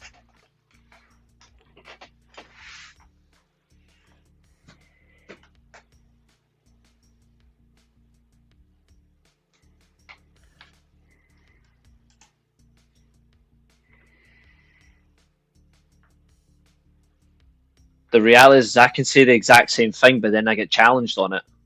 So it's more or less perspective. Think about that, though. That's the only counterpoint I'm going to put back to you right now. Like, I can say someone's amazing that I've literally just seen. I'm like, no, that person's amazing. But then you'll come back on it. So I come back in the same way. That's what I kind of like about you, dude. So I think when you look at it, there's mannerisms and then there's play in it. You know what I mean? The thing is, not every box is checked straight away. But people will say certain talents check boxes when they factually don't. And you shouldn't be basing someone off boxes checked, though.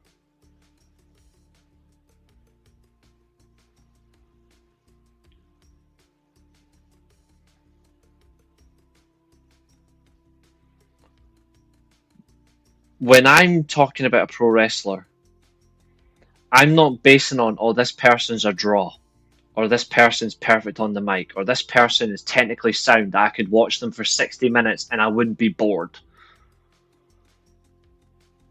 When I'm watching someone in the ring, I'm watching them for the feeling I get right here. If I feel nothing here, then you mean fuck all to me.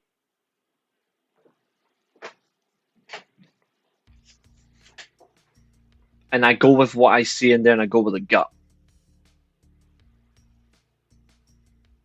They're only boxes to people that are actually doing the business. We aren't. We don't work in the business. We're just fans of it. That's the difference. No, I didn't see the game. I didn't see it. And yes, the truth about Athena reports to WWE, they are true. But again, what exactly is she gonna do there? She's a great, like, Athena's quality, but she got passed over so many times in WWE. Stupidly passed over, which I'll never understand why. But when I look at it from a broader perspective, if you were to put her in NXT right now, already you're doing what people criticize Tony Khan about.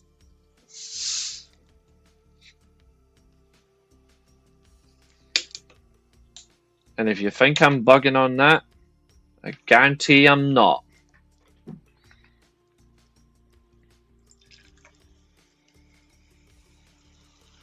Every promoter's guilty of it, by the way.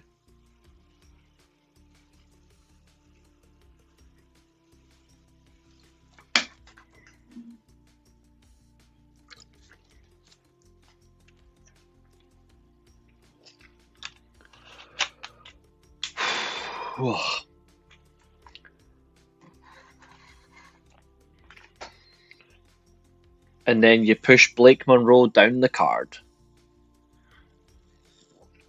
Or she sells her bath water. I can't believe they're actually doing that. It's honestly Weird. But hey, sickles are only in one company, eh? Ugh.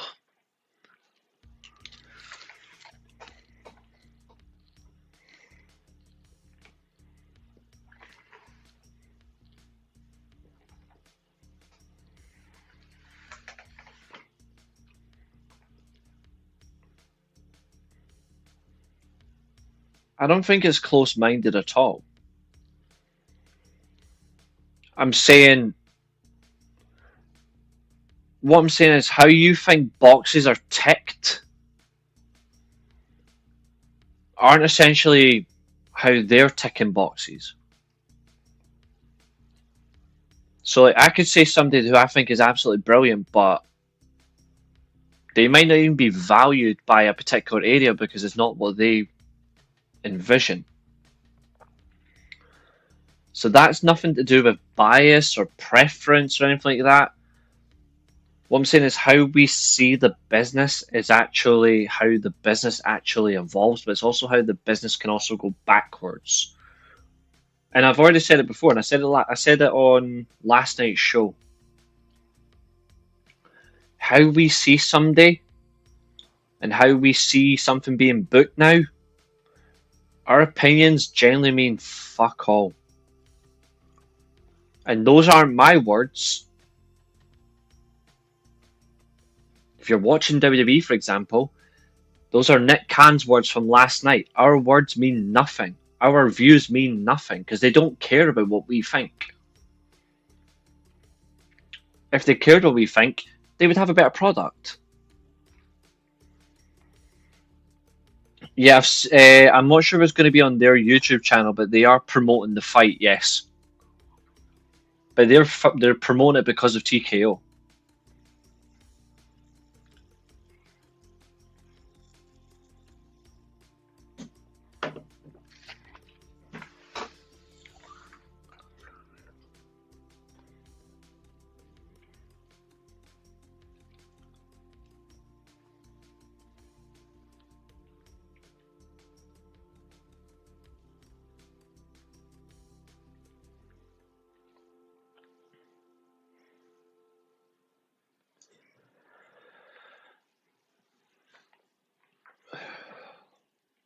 I'll never understand the way TKO acts, but TKO just they're a type of company that I would never want to work for.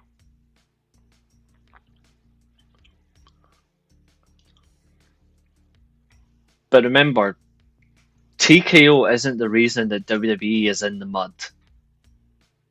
It's their own booker that's the reason. TKO are just milking the money dry with WWE firmly allowing it and making sure it happens. I would never want to work for TKO. Yeah. 100%.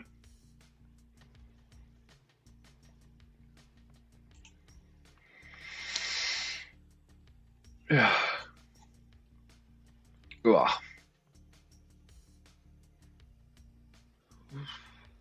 I am roasting.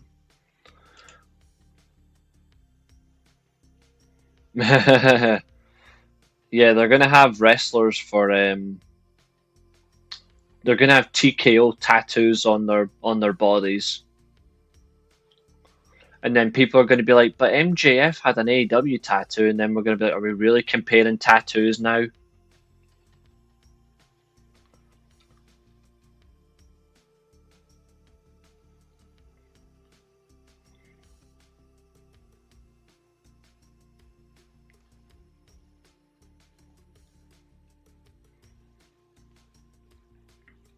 And that will absolutely happen.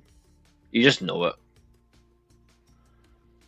Oh, it would be so funny. It would be so funny if we just go for the tattoos and go, but that happened too. And then we're like,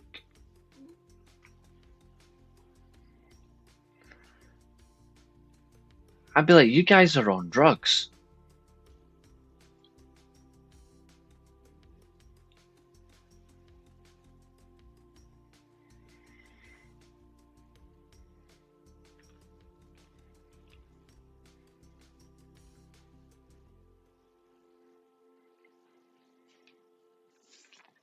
Then again, though, would you be surprised? I wouldn't.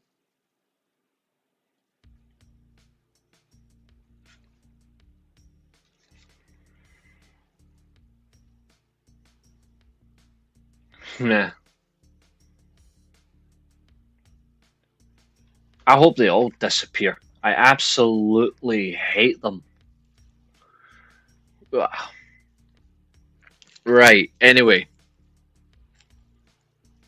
I'm not even kidding.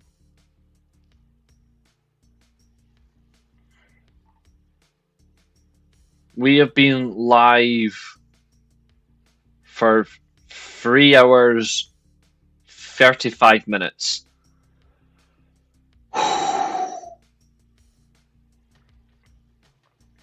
And I'm gonna call it there. So, ladies and gentlemen, thank you so much for watching this double review. It's been fun. You guys are awesome. Another couple of subscribers. You guys really are. It's fine. It's fine. Honestly, content creators just need to have thick skin. I just sometimes just react wildly, but I don't care. You guys can say what you want. But if we can't have debates on here, what's the fucking point? What is the fucking point? This channel is for everybody. Except JD from New York. And that weirdo that Jared brought up yesterday, because trust me, that content creator is a fucking psycho. Jared is cool. I hope Jared will be in our next show. But in the meantime, ladies and gentlemen, yeah, I had the goosebumps earlier. I'm going to say thank you. All-inclusive stream. Exactly, Maria. That's how it goes. Ladies and gentlemen, I will be back tomorrow. Please do like, share, and subscribe. Please do share this channel with anyone you know that loves pro wrestling. We're just going to keep going. We're going to keep having fun. Tomorrow is the watch-along stream, watch-along series.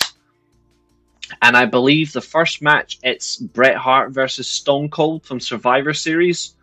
So we're already delving into one of my all-time favorite matches. Yeah, smooth. I would rather we just have fun. There's big channels that do it because they just want your money and talk bollocks and lie to you. I just say what I think of pro wrestling. I say what comes from in here, and I say what's in here. But I've been watching pro wrestling for 26 years. I've seen a lot of shit. I've seen a lot of great stuff. And I just love chatting wrestling with you guys anyway. So that's how it is with me. That's how it's always going to be. So, yeah, I say it as it is. If you don't like it, you don't have to watch me. I'm not going to beg you. But, hey ho, we're going out with a bang. But hey, could be worse. Abel could get rejected by Stephanie Vaquer. Bye, guys.